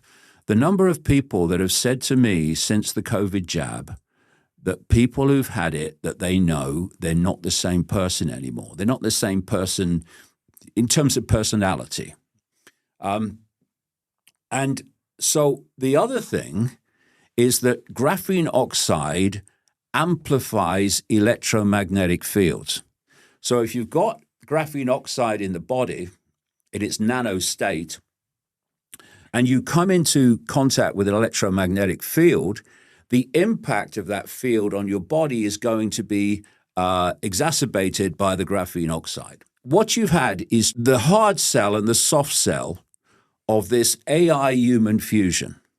The hard cell has come from people like Bill Gates, Klaus Schwab, and all these people who say, oh, yes, we're going to fuse humans with AI and we will be gods. And then you've got the soft cell by Elon Musk. And Elon Musk, if you remember, positioned himself some years ago as the AI skeptic. AI could be the end of humanity. But ever since, and now the X platform is unbelievable. It's an absolute propaganda arm of the AI human fusion, AI control system agenda. He's been pushing AI ever since he said it could be the end of humanity. But his line is, but it's inevitable, keyword, it's inevitable that AI is going to become more intelligent than humans. So if we don't fuse with it, then humans are going to die out. But because I'm the skeptic, I'm aware of it, you can trust me. Because I'm the good guy AI fella, sorry. But the outcome of both the soft cell and the Musk soft cell and the hard cell is human AI fusion. So when I say that the foundation, the entire foundation of the conspiracy is control of human perception, thus human behavior, now we're looking at connecting the human brain body to artificial intelligence, and that delivering our perceptions and our emotional reactions. And anyone think that in that state, we're going to ask questions like, who are we? What is this place?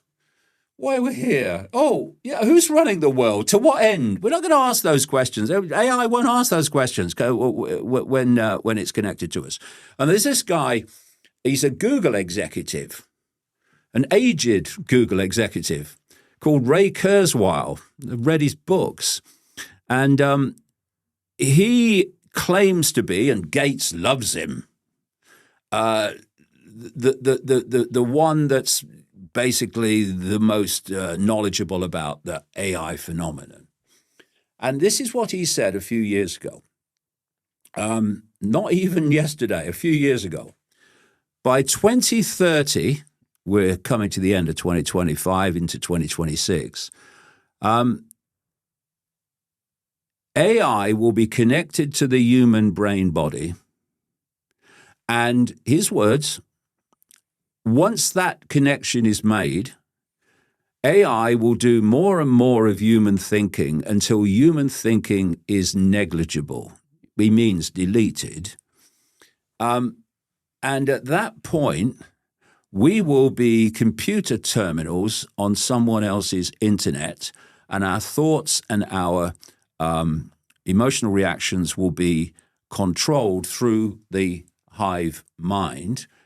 And so louche will be on tap because they can make you think and emotionally react any way they bloody want once they've got control of that.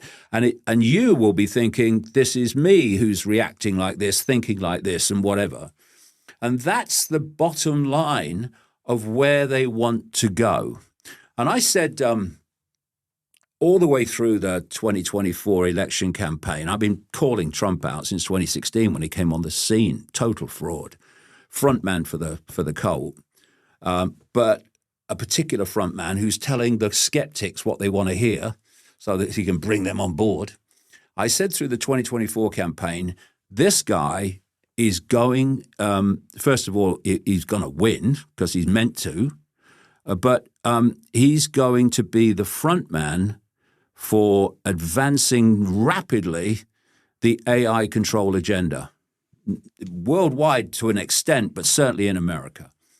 And it took 2 days for Trump, after he came to power, second time, for Trump to wheel out Larry Ellison and Sam Altman from OpenAI and Oracle into the White House, Oval Office, to announce an up to $500 billion program called Stargate to massively advance the AI control agenda. The White House then produced a paper saying we must win the AI race, and that's classic manipulation, because what you do is you turn it into a sporting event. We must beat China, and yet, because the cult is borderless, you have at least 46,000 scientific papers collaborating on AI between the United States scientists and Chinese scientists. But in the public arena, we must beat China. No, it's a global agenda. It's supposed to be everywhere, right? And then this very week, Trump announces Mission Genesis, which is another vast AI plan to make sure America wins the AI race. And then you got the right with Trump in America, and you've got the so-called left with Starmer in Britain. What's Starmer doing? He's pushing the AI agenda. What's the EU doing? It's pushing the AI agenda. What's China doing? It's pushing the AI agenda. In fact, that's the blueprint, China. And because of the compartmentalization, a lot of these people won't realize why. They'll say, oh, no, AI is a good thing. Oh, yeah, everyone's agreed. We must have AI. But the inner circle knows exactly why they're introducing it. They want to completely take over the human mind and human emotional responses to completely control the human race in a way that they'll never be challenged again, because you will never have that thought. And what 𝐼𝐶 says is, he uses the phrase, humans are going to be connected to the cloud. Yeah, the electromagnetic technologically generated cloud in all its forms. And he said 2030. And 2030 is a really big year for these people. It's kind of a target year. So you have Agenda 2030, the UN operation, which is all about dystopia and tyranny in truth. And I've looked at proposals and plans in Russia and proposals and plans in China for AI, and they all use the same year, 2030. And we're coming up to 2026, so we're coming into 2026. So that's how close we are. And that's why I'm screaming from the frickin' rooftops as best I can, despite the shadow banning I'm put under by Musk and X, to say, look, this is not just about politics and finance, this conspiracy. Open your mind. It's actually, in the end, it's coming from another dimension of reality. And on that point, as I remember, I just wanted to make this point. When I'm talking about the louche and how they're feeding off low vibrational human energy and therefore creating constant world events to produce that emotional reaction, I said that it made me understand what the satanic ritual stuff is all about. I asked the question, okay, they were doing human sacrifices to the gods as a gift to the gods. Well, what do the gods get out of it? And why are these people still doing it now in this cult here in the world today? And they still do it in the same ritualistic points during the year that the ancients did. So then with the louche thing, it became freaking obvious. And eventually I had it confirmed to me by people who've taken part in the rituals.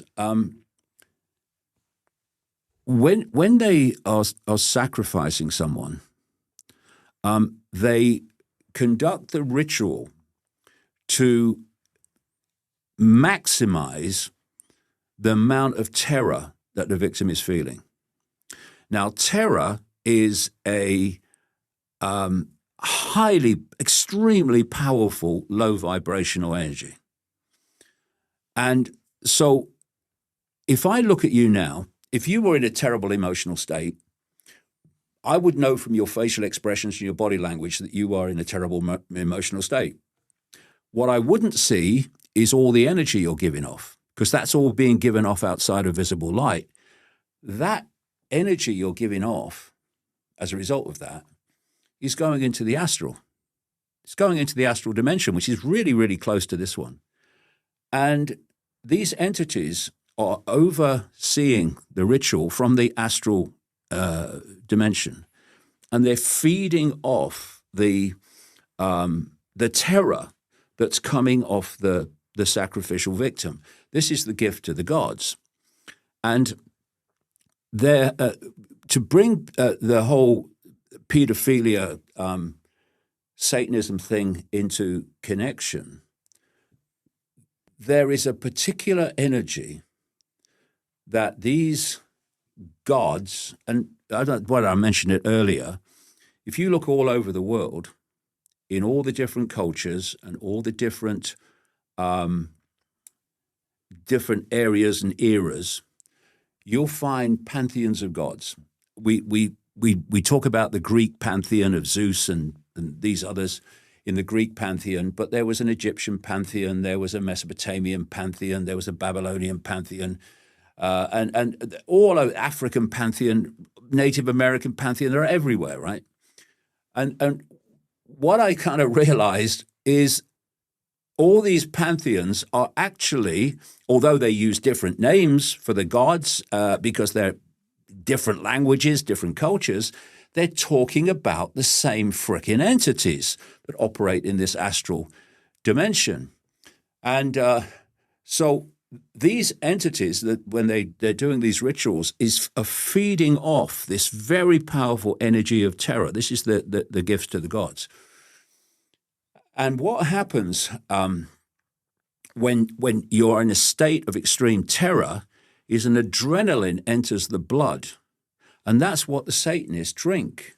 They drink, and that's what's called adrenochrome. Adrenochrome, that's what I've heard. That's what it is. And that's why there's so many stories in the conspiracy movement about adrenochrome drinking in Washington, D.C., etc., and Hollywood and what have you. It's because it's this adrenaline-laced stuff. And is there evidence to back this up again? When I've talked to Satanists who have seen this happen, you know too many Satanists, David. Well, over 36 years, I've met one or two in different parts of the world, though, and my life is like this synchronicity where I just walk into these people or they walk into me or whatever. And so what you have with this 𝐟𝐸𝐻𝐿 is to the Satanists, and these are Satanists in the human level of the ritual. It's like a drug, and it's been described to me how when they drink the blood with this adrenaline-laced stuff in it, they go absolutely freaking crazy, like you'd go crazy if you took a drug or something. I've heard it's like an anti-aging formula. Yeah, that's all part of it as well. I've come across that as well. Yeah, that seems to be part of it. Have MI6 or Secret Service ever got hold of you and said, "Come and work for us"? No chance. No. I tell you what. I think they know me. They know me better than that. I mean, it's like if they ever warned me off and said, don't you say this and this will happen, I'd run at them freaking quicker. I'm 73. I don't give a shit. Do what you like to me. I'm telling the freaking truth. And if you don't like it, we'll do the other thing. But no, I mean, it's just a waste of time. But you see, if you look at my life, the ridicule has been a protection mechanism. Because, first of all, if you were this cult, and right at the start, if you remember, you do remember, you talked about it, before I then started uncovering all this stuff, I didn't know I was doing it, I made myself a figure of absolute ridicule. So then I start revealing all this stuff. Now, they're quite happy at that time because, as you would be, you think, well, that's all right. He might be telling the truth about us, but everyone thinks he's freaking mad. I mean, no one's going to believe it, are they? But what's happened as the years and decades have passed, and what I said was the plan has turned out to be the plan and reality, is that more and more people have gone, well, hold on a minute, maybe you weren't as mad as we thought he was. But now I'm out there, all my books are out there. If they try to do anything to me overtly, the information's still out there. The information's out there. My books will be circulating like they've never circulated before. What was this guy saying? They've done this to him, So what's the maze of madness? I've heard you use that phrase, the maze of madness, in your book. Yeah, the maze of madness. The subtitle of the roadmap is "Escaping the Maze of Madness." Is that another term for the Matrix? Yeah, it's escaping the. And you talk about connecting dots as well. Can we all link this together? Yeah, well, that's what I do. I connect apparently unconnected things to show that there is actually a big picture. They're not bothered if you uncover a strand. They're terrified of you uncovering the tapestry. Oh, shit, that's how they do it. That's why they're doing it, etc. The Maze of Madness, it's basically the illusory nature of we're experiencing what apparently is a certain life in a certain environment, when actually if you break it down and go deeper, it's nothing like that. And the Maze of Madness is, there's so many levels to it. One of the things I do in the roadmap, it's 28 chapters plus a postscript, but about 5 chapters, there's one section where I talk about religion. And, that's massively part of the Maze of Madness. Right? Have you got a religion? Have you got a God? No. Well, I say that we're all an expression of one infinite consciousness. You give it any name you bloody like. This, your thoughts on religion is going to be very interesting. This simulated fake reality, and the gods that are kind of orchestrating it from the hidden. What's happened, I would suggest, and I do give the evidence in the book, is that religion has been manipulated to worship that as God when it ain't. So there's a phrase, energy flows where attention goes. If I focus attention on you, total attention on you, I'm making an energetic connection to you by my focus. So when you are worshiping, which is a very, very powerful form of focus, when you're worshiping a God that isn't, you are making an energetic connection with the God. But a lot of people think Lunch. the God is. That's No, but this is the whole point. And one of the things I don't believe there's a God, by the way. Yeah. I'm atheist. Well, I think there is a higher power, and that we are actually outside of our manipulated sense of inferiority and limitation. We are actually an expression of it. But the whole point of the perceptional trap is to give you a totally fake identity. See, we're not human. We are consciousness having a brief human experience. We're not actually human. We're consciousness in our true I, infinite state.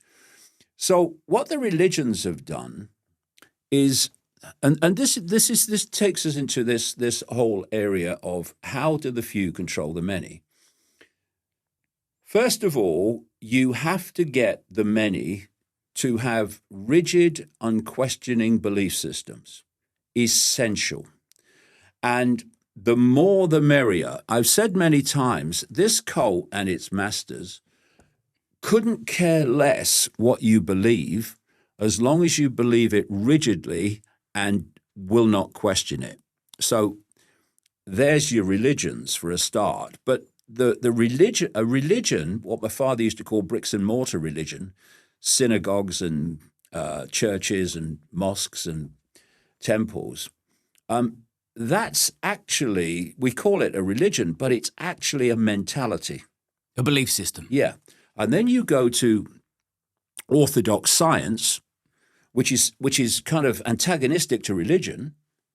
But what's orthodox science? Mentality. It's a bloody religion. The orthodox books of science, they're the holy books of science. If you go outside of them, oh my God, pseudoscience. And if you look at the history of science, it's had to be pulled kicking and screaming all the time from resisting new information to bring it to where it is today, and it's still orthodoxy.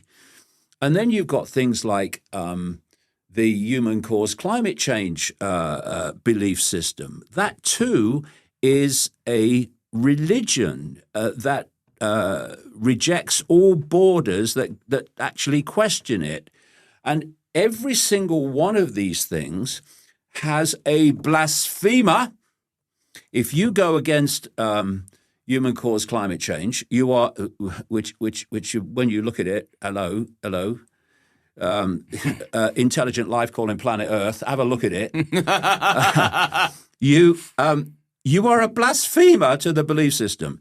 If you are a scientist, and there are many, often working underfunded, who are challenging scientific orthodoxy, they are blasphemers. They are pseudoscientists. And then, of course, you've got the classic blasphemers in religion. And what I do in the one example. First of all, where do these belief systems come from? Where do these religious belief systems come from? It's estimated that of the so-called 8 billion people in the world, 5.4 billion identify as either Christian, Muslim, or Hindu. Okay, so where do the overwhelming majority of Hindus come from? They come from the Indian subcontinent or from Hindu families in other countries. Where do most Muslims come from? They come from the Middle East, or they come from Muslim families in other countries.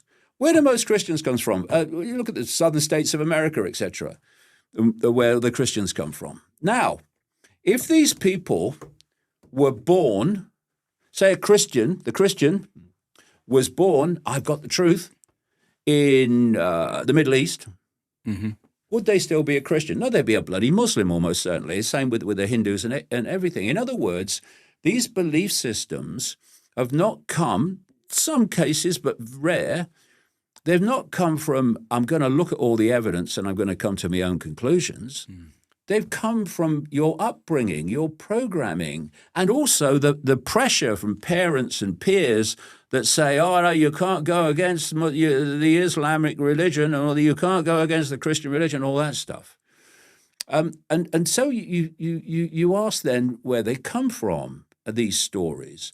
And what I kind of show in the book is that the Old Testament of the Bible, which is supposed to be the Word of God, I mean, don't have a laugh. It's the word of humans, and it's nonsense.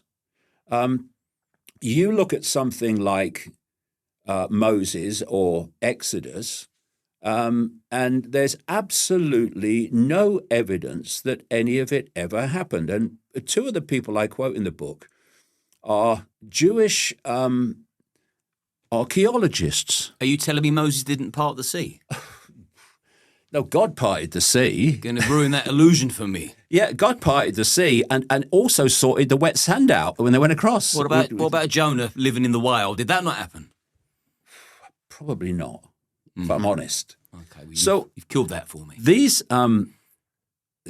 Jewish archaeologists obviously have no input or interest in trashing the story. But being archaeologists, they've looked at the archaeological evidence and they've said there ain't any, right? So what's supposed to have happened is all these plagues were sent by God on all the Egyptians, including the kids, what they'd done wrong, who knows? Ask God, I suppose. And then the Israelites left. And according to the Bible, they were 600,000 men. Right, okay, gotcha. So now we had the women, now we had the kids, and now we had all the animals they took with them. And they fled overnight from the Pharaoh. And the whale that Jonah was living in. Yeah, him. And so him. So you got, I mean, how did it happen? And of course the Egyptians, like the Romans, were extremely were extreme chroniclers and recorders of their time. No mention of these plagues, no mention of this. What you add it all together, it's about 2 million people leaving overnight across God opened the Red Sea. Then they'd spend 40 years going around a desert, right, in what is southern Israel now. And you can go round it in a car in 2 days, or a day maybe if you go fast in that area. And there's 2 million people going round for 40 years in this desert. There is no archaeological evidence of any graves, of any bones, of any animal bones, nothing. There's no evidence of any of it ever happening. And then you look at the Abraham story and these other stories, okay? And there's no evidence worth the name that stands the test of credibility that there was a King David or there was a King Solomon or any of it, right? And what I kind of show in the book is these stories came from Mesopotamia, the land of Sumer and Babylon and Assyria. That's where they came from. And then they were symbolic stories. You have the Noah and the biblical Old Testament story of Noah and the Great Flood. Well, you go back thousands of years to the Sumerian tablets, the cuneiform tablets, and they're describing the Great Flood. They're just, instead of Noah, it's some other hero of the flood, and they, God and the boat and all that stuff. What they've done long after it's supposed to have happened, like centuries after Moses is supposed to have existed, centuries after David is supposed to have existed, that's when these Old Testament texts were written, right?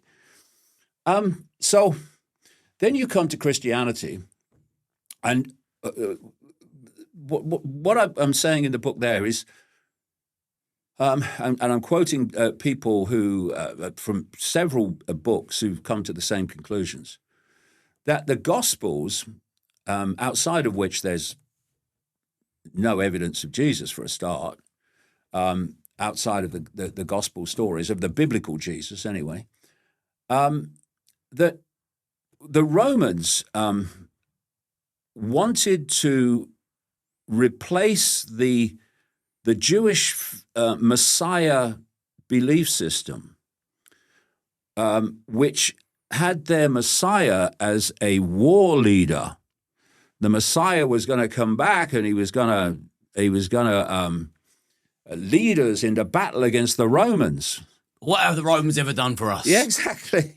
And that's a great film. That was. Unbelievable. I'm so tempted to ask you about that, but you're on a roll. That's a great film, Life of Brian. Unbelievable. And so they wrote the Gospels, and I'll tell you what they were connected to in a sec, because they wanted to replace the aggressive, warlike Messiah they believed in with a Messiah that was pacifist and that already come and gone, right? A very naughty boy?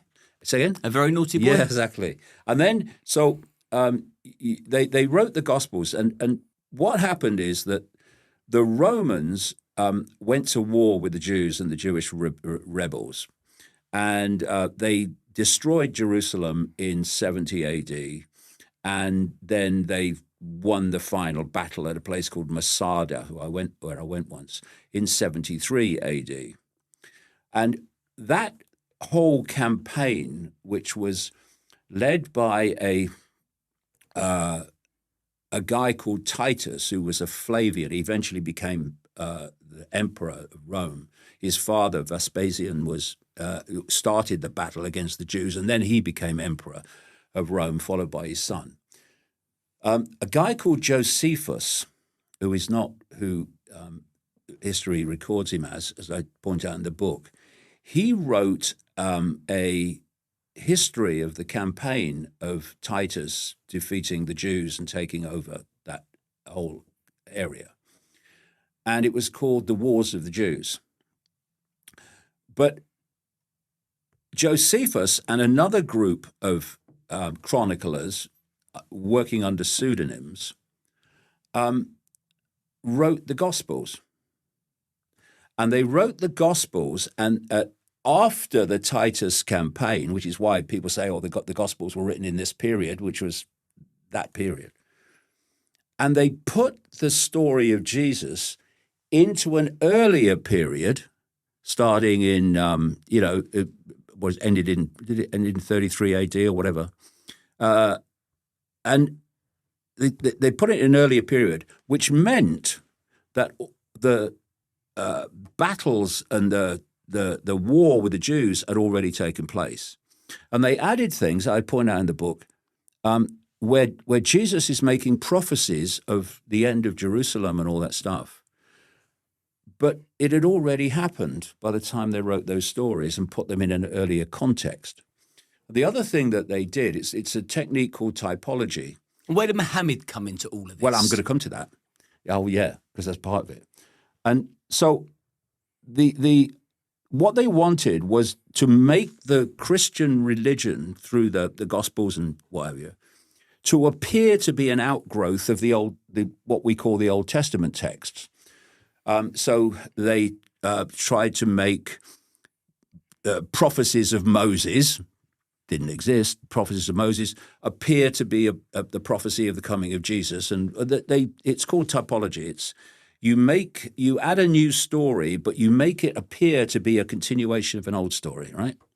And that's why you've got the Bible with the Old Testament and the New Testament, and Christians think both are true, right? So you had that, and then you write the epistles of St. Paul, And in the book, again, I show that that's it's not true. And some scholars believe absolutely it wasn't true. The epistles of Paul were almost certainly written by a guy called Pliny the Younger, who was part of this Roman network.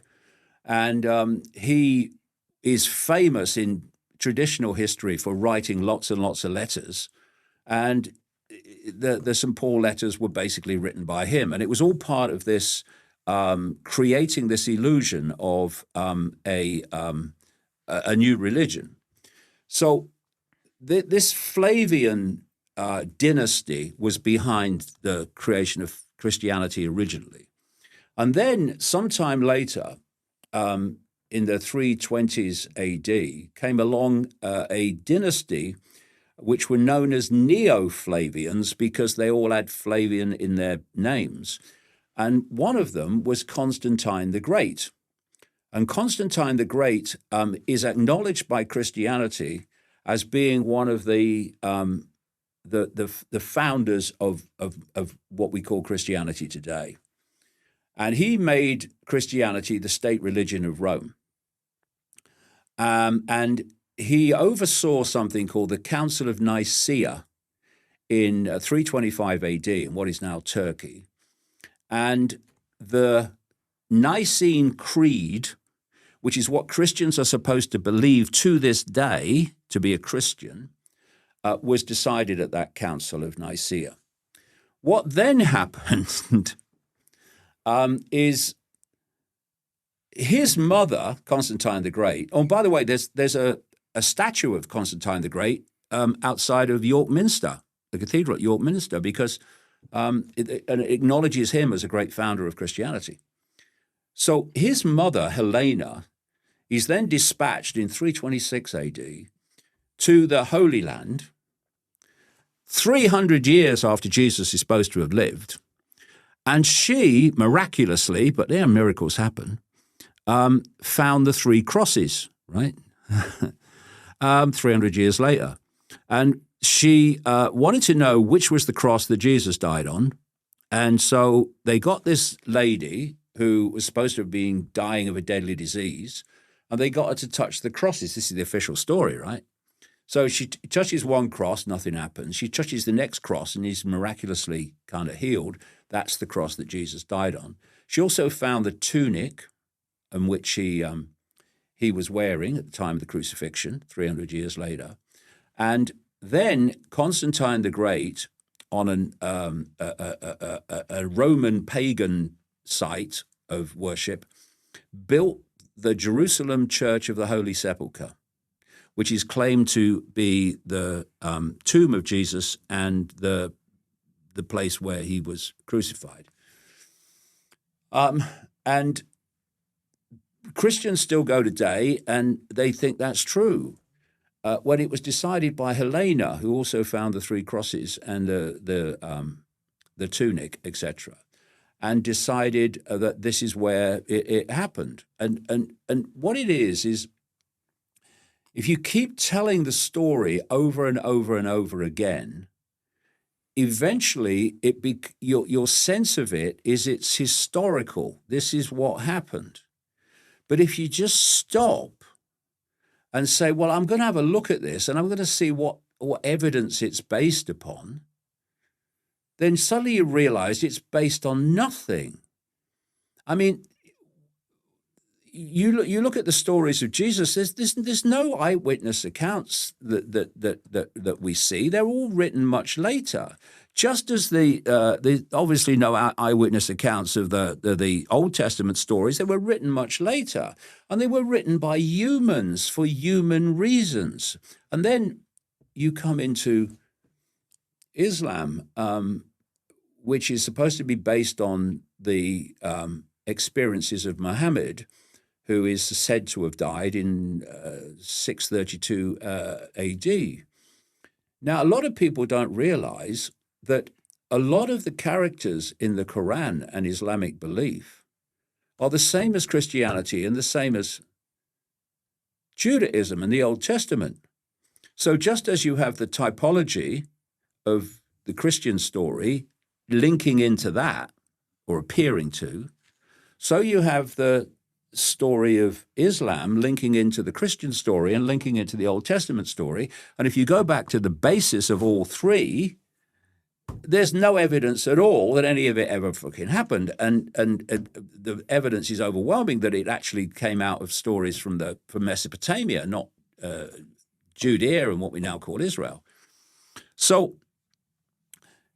a lot of people don't realize that Islam believes in so many characters in the Bible, New Testament and Old Testament. It first of all believes in Jesus. It says he wasn't divine, he wasn't the last prophet. Muhammad was. And they believe in Moses. They believe in Mother Mary. They believe in Abraham. Abraham's a big guy in Islam, Mecca, etc. And all these people that there's no evidence for, Islam believes in, just like Christianity believes in it. And then you see the same recurring story. You see that the life story biography of Muhammad was written long after he's supposed to have lived. And the Quran that we know today was compiled long after the events are supposed to have happened. And, it's based upon the fact that Muhammad had a dream, and he had a dream of being with the angel Gabriel, which is a Christian and Judaistic figure, same. And he was taken on this steed with wings to Jerusalem, and then he was taken to Allah, and he was given the Quran. And the thing is that, God seems to be, the God that we're talking about seems to be really lax in getting the truth across. So no one knows who wrote the Gospels. You say to a Christian, you believe in Jesus, you believe in this, you believe in that. Yeah, okay, fine, that's fine. I have no problem. Believe what you like. None of my business. But who wrote the Gospels then? Who wrote the Bible? Silence. Well, why haven't you asked? And because you take beliefs off the peg. And I guess if you're in the southern states of America or in the Middle East or in a Hindu arena, it's kind of better just to stay in line because your mum and dad won't like it. Just believe it. What's your Jew theory in a sense of, do they control the world? Do they want to take over the world? Have they got sinister agendas? Do you think they orchestrated October the 7th themselves? If you give me a quick answer, I'll give you what I thought about that, because I've recently been to Israel on the understanding that I can ask any question I like. And it's funny because by all accounts I'm now funded by the Jews, but I actually went out there to fucking ask them questions, because the theory was that they orchestrated October the 7th themselves so they could take a few hits so they could then go and wipe out Gaza completely. And for me, I thought, okay, well, it's a fair question to ask people, because you've been at war with Gaza for God knows how long, and you're surrounded by countries that all hate you and would like to see you wiped off the map. So it makes sense to take a few casualties, as fucking terrible as that is, in order to return fire and completely wipe out Gaza, which they could probably do in an afternoon. But instead they took 18 months and they fed them and they didn't finish the job. So then I think to myself, well, they pretty much finished the job, didn't they? Look at the state of the place. But yeah, there's still some there. They could have really polished them off, but they could have done it in an afternoon, I think, if they really wanted to wipe them out. But what's your theory on it? Because what was your take? I'll give you my take. What was your take on what you saw in Israel in terms of October the 7th and what was behind it then? Well, I went to the kibbutz, so I saw all the devastation there, and there was a tour guide whose family got executed there. And then we went to the Nova Festival, and then we went to the car graveyard, and then we spoke to a number of people, and the deal was we can ask any question. Okay. Because I said, I'm not just going to go there and listen, you know, because I know that Israel lost the PR war. They certainly fucking lost that by a country mile. So I said, okay, well, as long as I can ask any question I like, I'm on the trip and I'm there. And so I asked several times, did you orchestrate that so you could return fire and wipe out the Palestinians? And I also asked everybody that I come into contact with, what's the final solution? How does this end? Because this war's been going on forever. So what did they say then about why about your question of did you make it happen? Well, they said they didn't. I said, well, how did they manage to get so far in for so long? And their response was they took their eye off the ball. It was a national holiday. Okay. The communications was tampered with. The migrants that were working in the kibbutz for years have been sort of feeding back information to Hamas. So every answer was plausible. That I was certainly, I mean, I certainly believed them. I walked away because I thought it would be easy to wipe out Gaza just like that, and they didn't do it. But what's your takes? What I'm interested in. Well, I think that take the take that you were told is frickin' bollocks. Actually, Gaza is the most defended border fence on earth, probably. And I remember, well, first of all, that it's been breached. The fence has been breached in multiple places.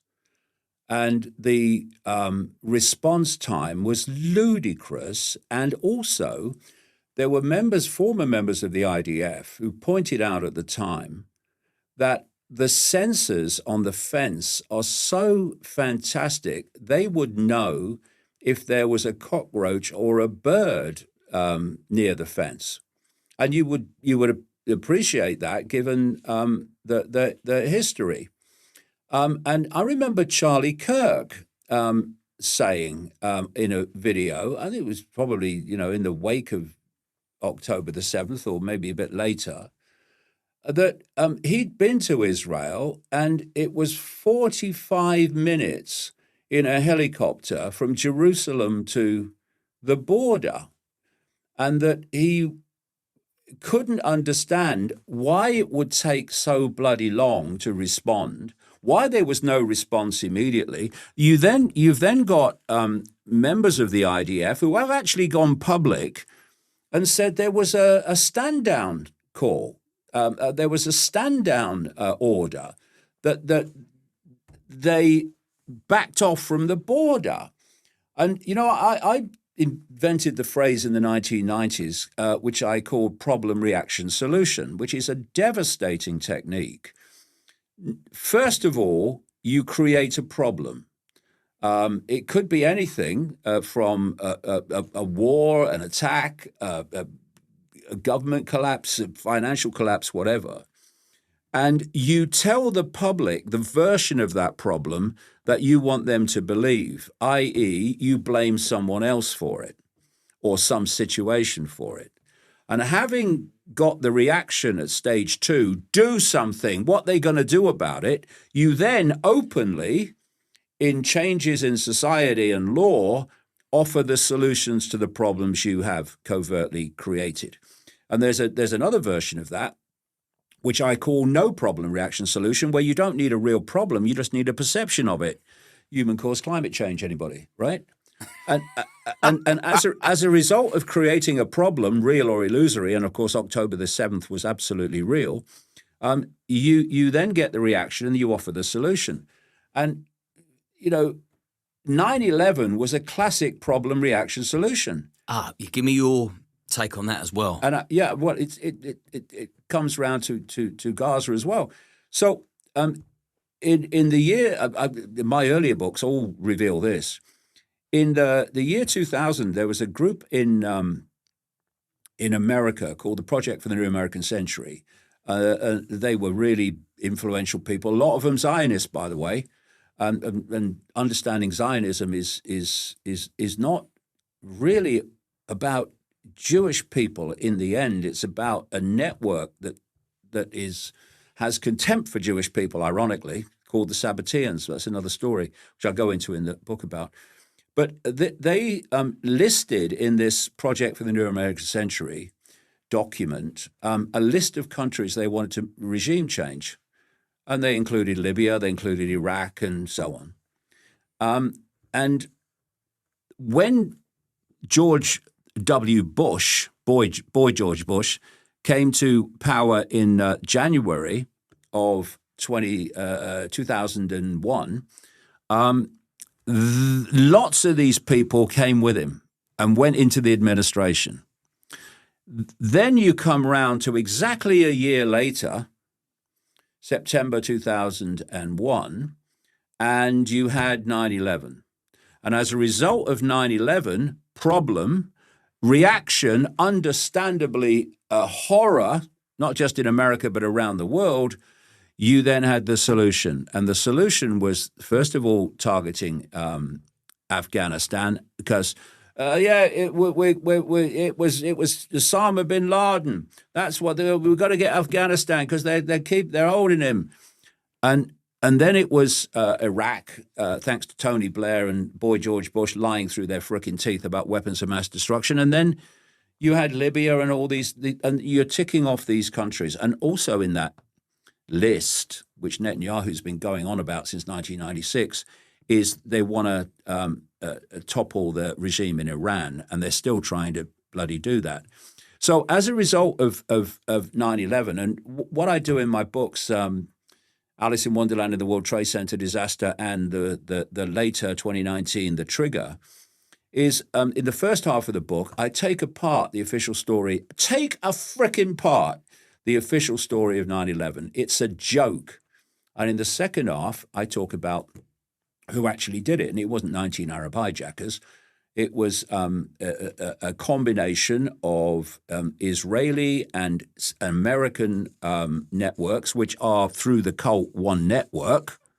And in the Israeli part of it, which is what Netanyahu connects into, is this 𝐟𝐨𝐫𝐞𝐭 cult, which is part of the wider global cult, but it's a particularly influential part called the 𝐟𝐵𝐶ians. And the 𝐟𝐵𝐶ians go back to the 1600s and a bloke called Sabbatai Zevi, who claimed to be the Jewish Messiah. He was then told by the Sultan, he lived in the Ottoman Empire, he was told by the Sultan of the Ottoman Empire, you either prove you're the Messiah or there's going to be trouble, or you convert to Islam. And by this time, he was described he's been described by Jewish historians as someone who built up this massive following, even in a world where there were far fewer people.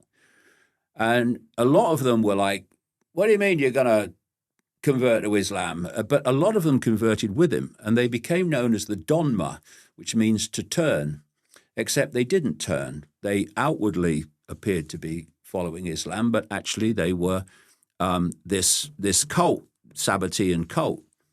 And in the following century, along came a guy called Jacob Frank, and Jacob Frank claimed to be the reincarnation of Zevi and the biblical patriarch Jacob. And he took the 𝐟𝐵𝐶i𝐭 cult onto a whole new levels, including infiltrating the Vatican. And he also was fundamentally connected to Mayer Amschel Rothschild and Adam Weishaupt, who together created the Bavarian Illuminati in 1776. And that's expanded and has become very much part of this global cult. So the Rothschilds are 𝐟𝐵𝐶ians. They're not Jewish. They're 𝐟𝐵𝐶ians. They're part of this 𝐟𝐵𝐶i𝐭 cult. It's part of it's all satanic. And if you look at the creation of modern Zionism through the conference in Basel, Switzerland, at the end of the 1900s, it was all orchestrated by the Rothschilds. And by the way, this is an interesting point a lot of people don't realize. And also mention what their motive would be as well for the destruction of the Twin Towers. Yeah, well, first of all, it was highly symbolic, but it also created tremendous. Well, what a source of louche! It's an interesting point. And for the sake of the audience, this is well above my pay grade. I'm just taking it in. They have sensors around the world that pick up changes in the electromagnetic field, the Earth's electromagnetic field.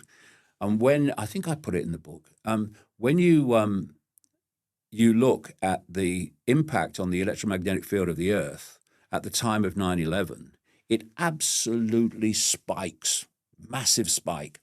That's because of all the energy frequencies given off by people around the world in their absolute horror at what had happened. So there's many levels to it.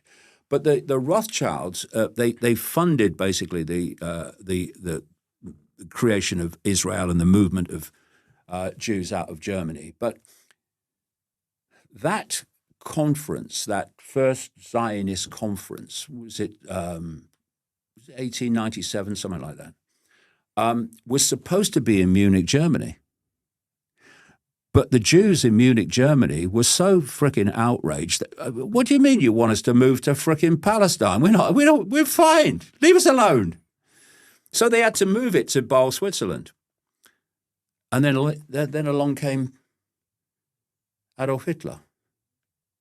And suddenly people were much more open to moving to Palestine and to America, where the vast majority of Jews are in those two places.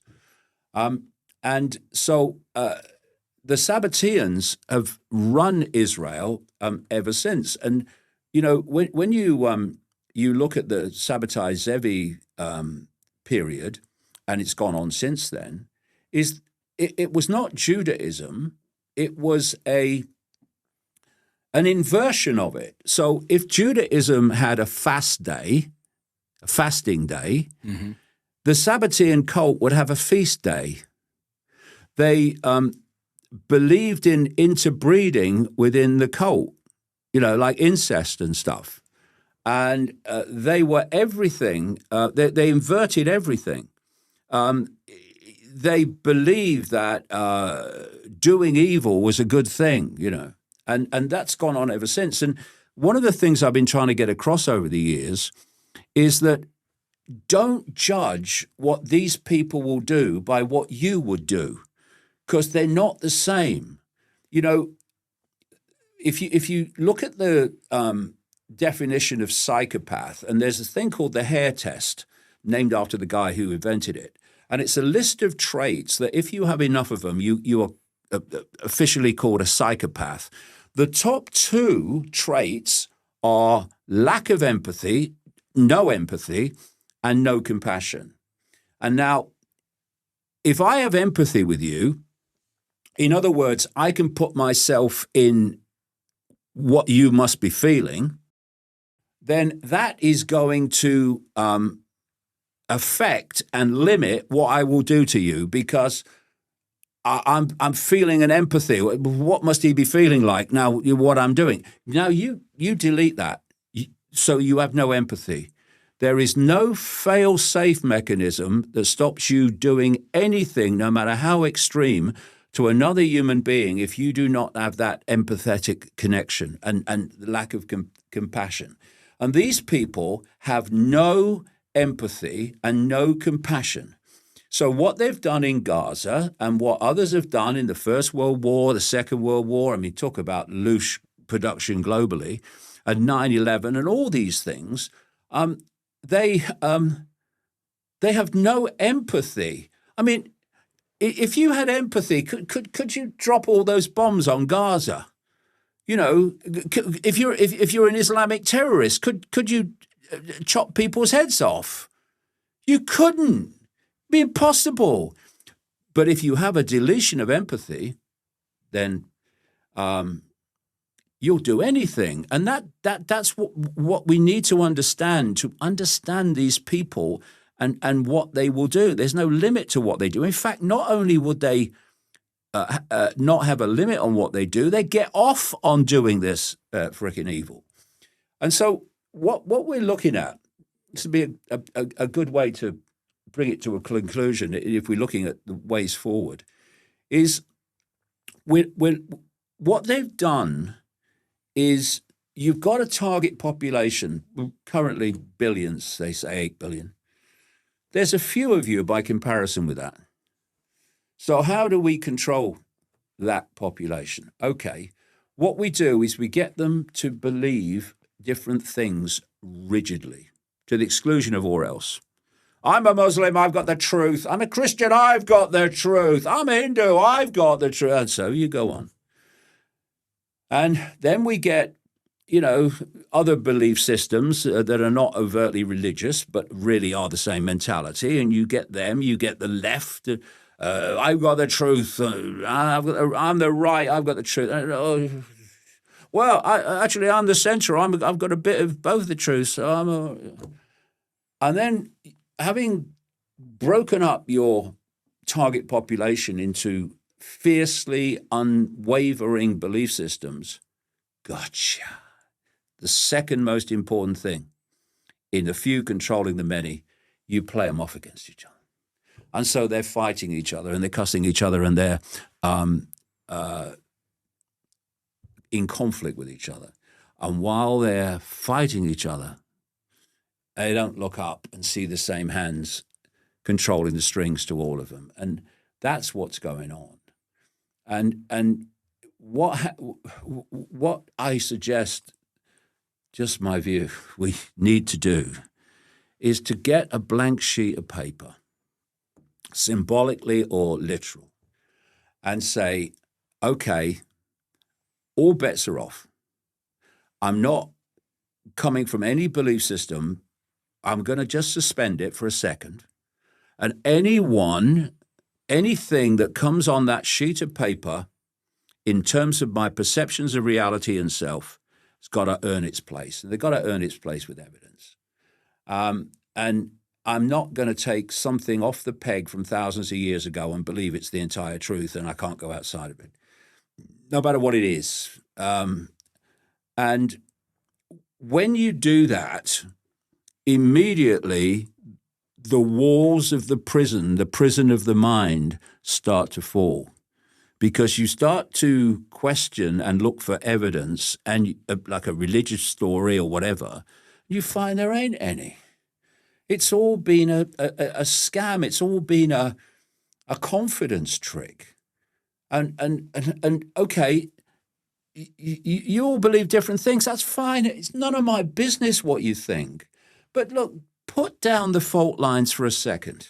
Because not just you, the adults, but the kids and the grandkids even more. Have you seen what's in store for them if we go on fighting each other instead of coming together, putting aside the myopia and saying, okay, what's the threat to all of us? Because if we will come together, we'll realize where the power has always been. Because what they want to do, first of all, you've got this enormously powerful human race, powerful in its potential for the perception of itself, but also powerful in what its behavior leads to. So what we're going to do is we're going to put down the fault lines of myopia, and we're going to come together and look at this threat to all of us. And we're going to realize that we've been manipulated both in the days of royalty and in the days of politics to give our power away to that system. So we vote for Party A, we don't like it, we vote for Party B. We don't like it, we'll vote for Party A again, and so it's round and round and round we go. We'll vote, or we won't even vote, but we'll be led by this monarch and we'll allow it. Okay, what power do politicians have? What do they have? They have none. The power that politicians have is the power we bloody give to them every day in the form of acquiescence and obedience. So it doesn't matter what the party is, it doesn't matter what the name is. Their power is only our power recycled back against us. So they come out of Downing Street, they come out of the White House, and they say, we've had a discussion, and what we've decided is this is going to happen. If enough people say, we're not doing it, we're not doing that. No, we know why you want that to happen. It's about controlling us. We're not doing it. No. Where's the power? Gone instantly. And the way you stop that penny dropping is to get people caught in belief systems and then playing them off against each other. So, like I said earlier, in America, you've got Trump of the right using the left as the reason to impose tyranny, and you've got Starmer of the left, joke, using the right to impose tyranny. The excuses may be different, but the route and direction of travel is the same. And the way we stop it is saying, okay, take a breath. You believe that, I don't have a problem, so long as you don't seek to impose that on everyone else. And you believe that, same. But look, this is the common threat. It's the threat to you, it's the threat to you, it's the threat to you, it's the threat to me, it's the threat to our kids and grandkids. Let's just put it aside, whatever color, whatever religious belief, and focus on that which is a threat to all of us. And if we could just do that, the world would be a better place. Yeah, and focus on that which really bloody matters, then we'd bring it down in no time because we are holding it together. And I'll tell you just a quick story to finish here. I had the same agent when I was in television as a comedian called Larry Grayson, who he used to play the gay man and everything like that. Very, very funny man. I met him one or two times. And as a result, I was invited to his memorial in Covent Garden when he died. And there was another comedian, no longer with us, I think, another nice guy called Roy Hudd. And he did the kind of eulogy, told the stories of Larry Grayson at the event. And he told this story. And when I was sitting there listening to it, I thought, God, that's so true. He said that Larry told him that when he was doing all the variety halls, as they were in those days, the last vestiges of them anyway, he was in this all-male show, and the finale of the show was that all the men came on the stage dressed as sailors, right? And then they would, Larry. And they all then climbed on each other's backs and formed this pyramid on the stage. And then Larry Grayson came out dressed as Britannia, because they were all singing Rule Britannia. And he, with the sword and the helmet and the gown and everything. And he got manhandled up to the top of the pyramid, right?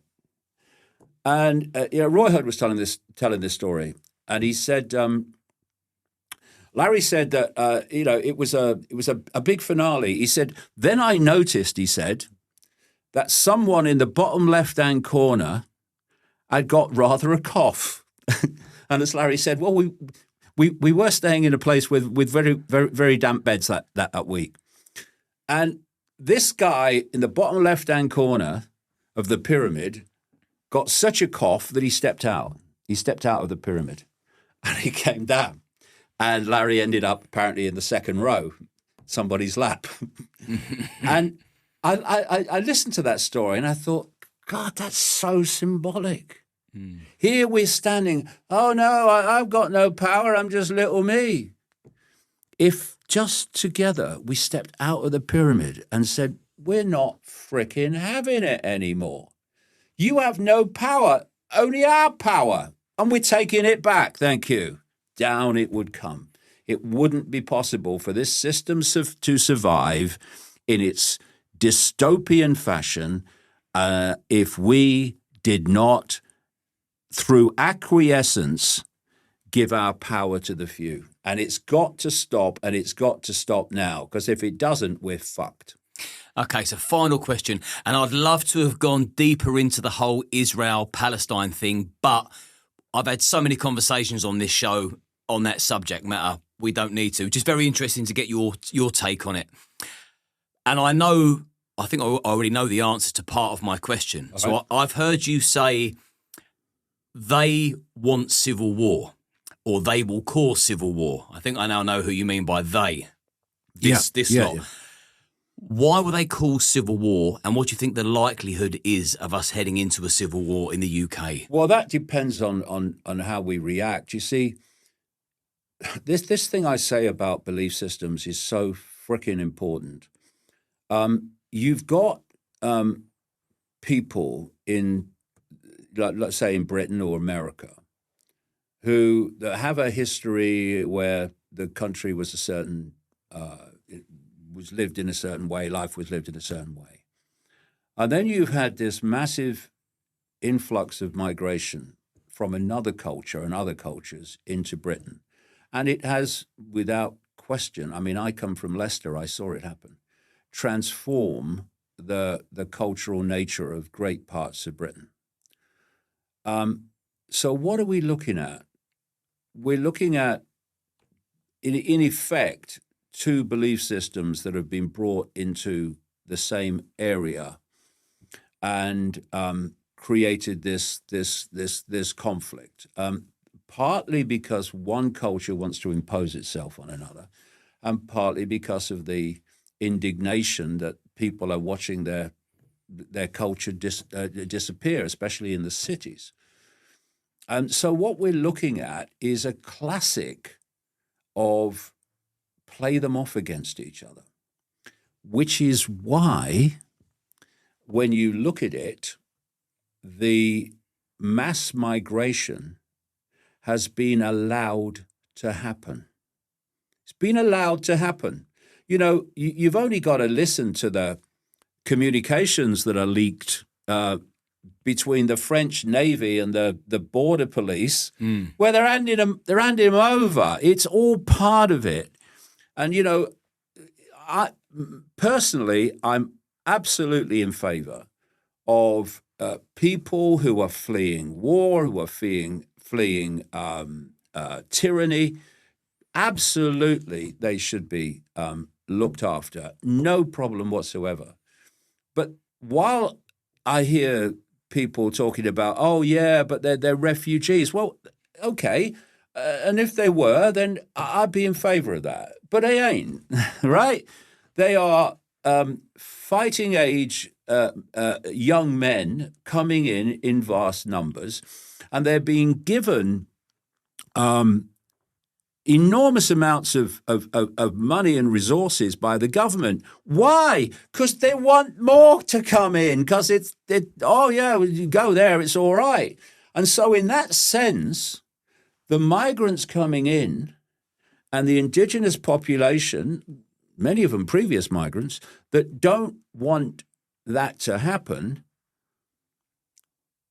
it's being created by the same force. They're both pawns in the same freaking game, which is why I say, you know, we've got to recognize that you are being played by the same force. And, you know, if you go into a country and you want to impose your culture upon it, I remember when I was a little kid and I first learned about the British Empire, and I was aghast. What do you mean? They went in and took over these countries? What the Of course, they did it for economic reasons. Why would you do that? And now we're seeing it in reverse in many ways, and we've got to start a simple thing: having respect for each other, respect for someone to believe something without having that imposed upon them, and respect for believing something without having that imposed upon them. and just focus on the common threat to all of us.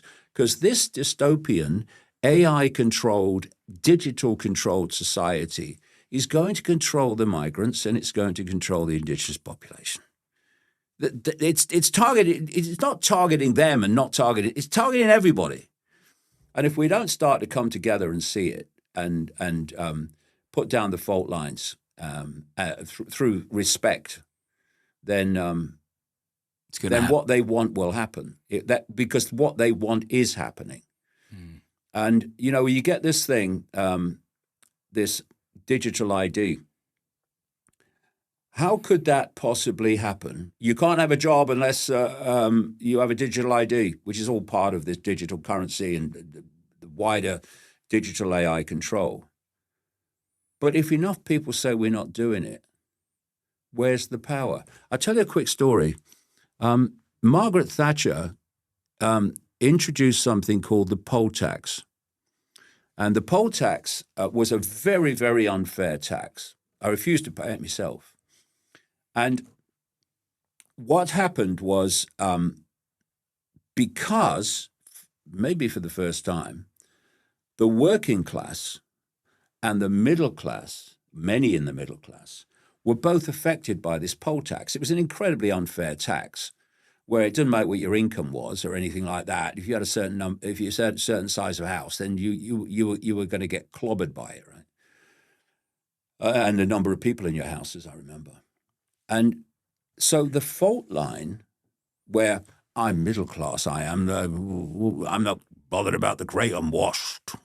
Oh, I'm working class, I am a bloody middle class. That had gone. And so many refused to pay it. They refused to cooperate with it. And what happened? Not only did they have to replace the tax with another one, it was the end of Margaret Thatcher. It was the beginning of the end of Margaret Thatcher, the poll tax. And it had been brought down simply because the fault line between the working class and the middle class had come down because both were affected. And that's why they always try to affect one but not another, or affect one and not the other, because they want this division. Oh, it's not my problem. But it's all our problem. The whole thing is all our problem. And if we could just do a global version of that, where I don't care what you believe, but here's the threat to all of us. Let's concentrate on that. It'll be over. We could bring it down in no time by ceasing to cooperate with it, because there's two types of people which have been responsible for every tyranny in history. One, they believe authority and obey authority without question. Two, they don't want to obey authority, but they fear the consequences of not obeying authority. And therefore, fascism, communism, tyranny is never brought in by fascist, communists, and tyrants, because there's never enough of them. Those things are brought in by the population acquiescing to the communists, fascists, and tyrants.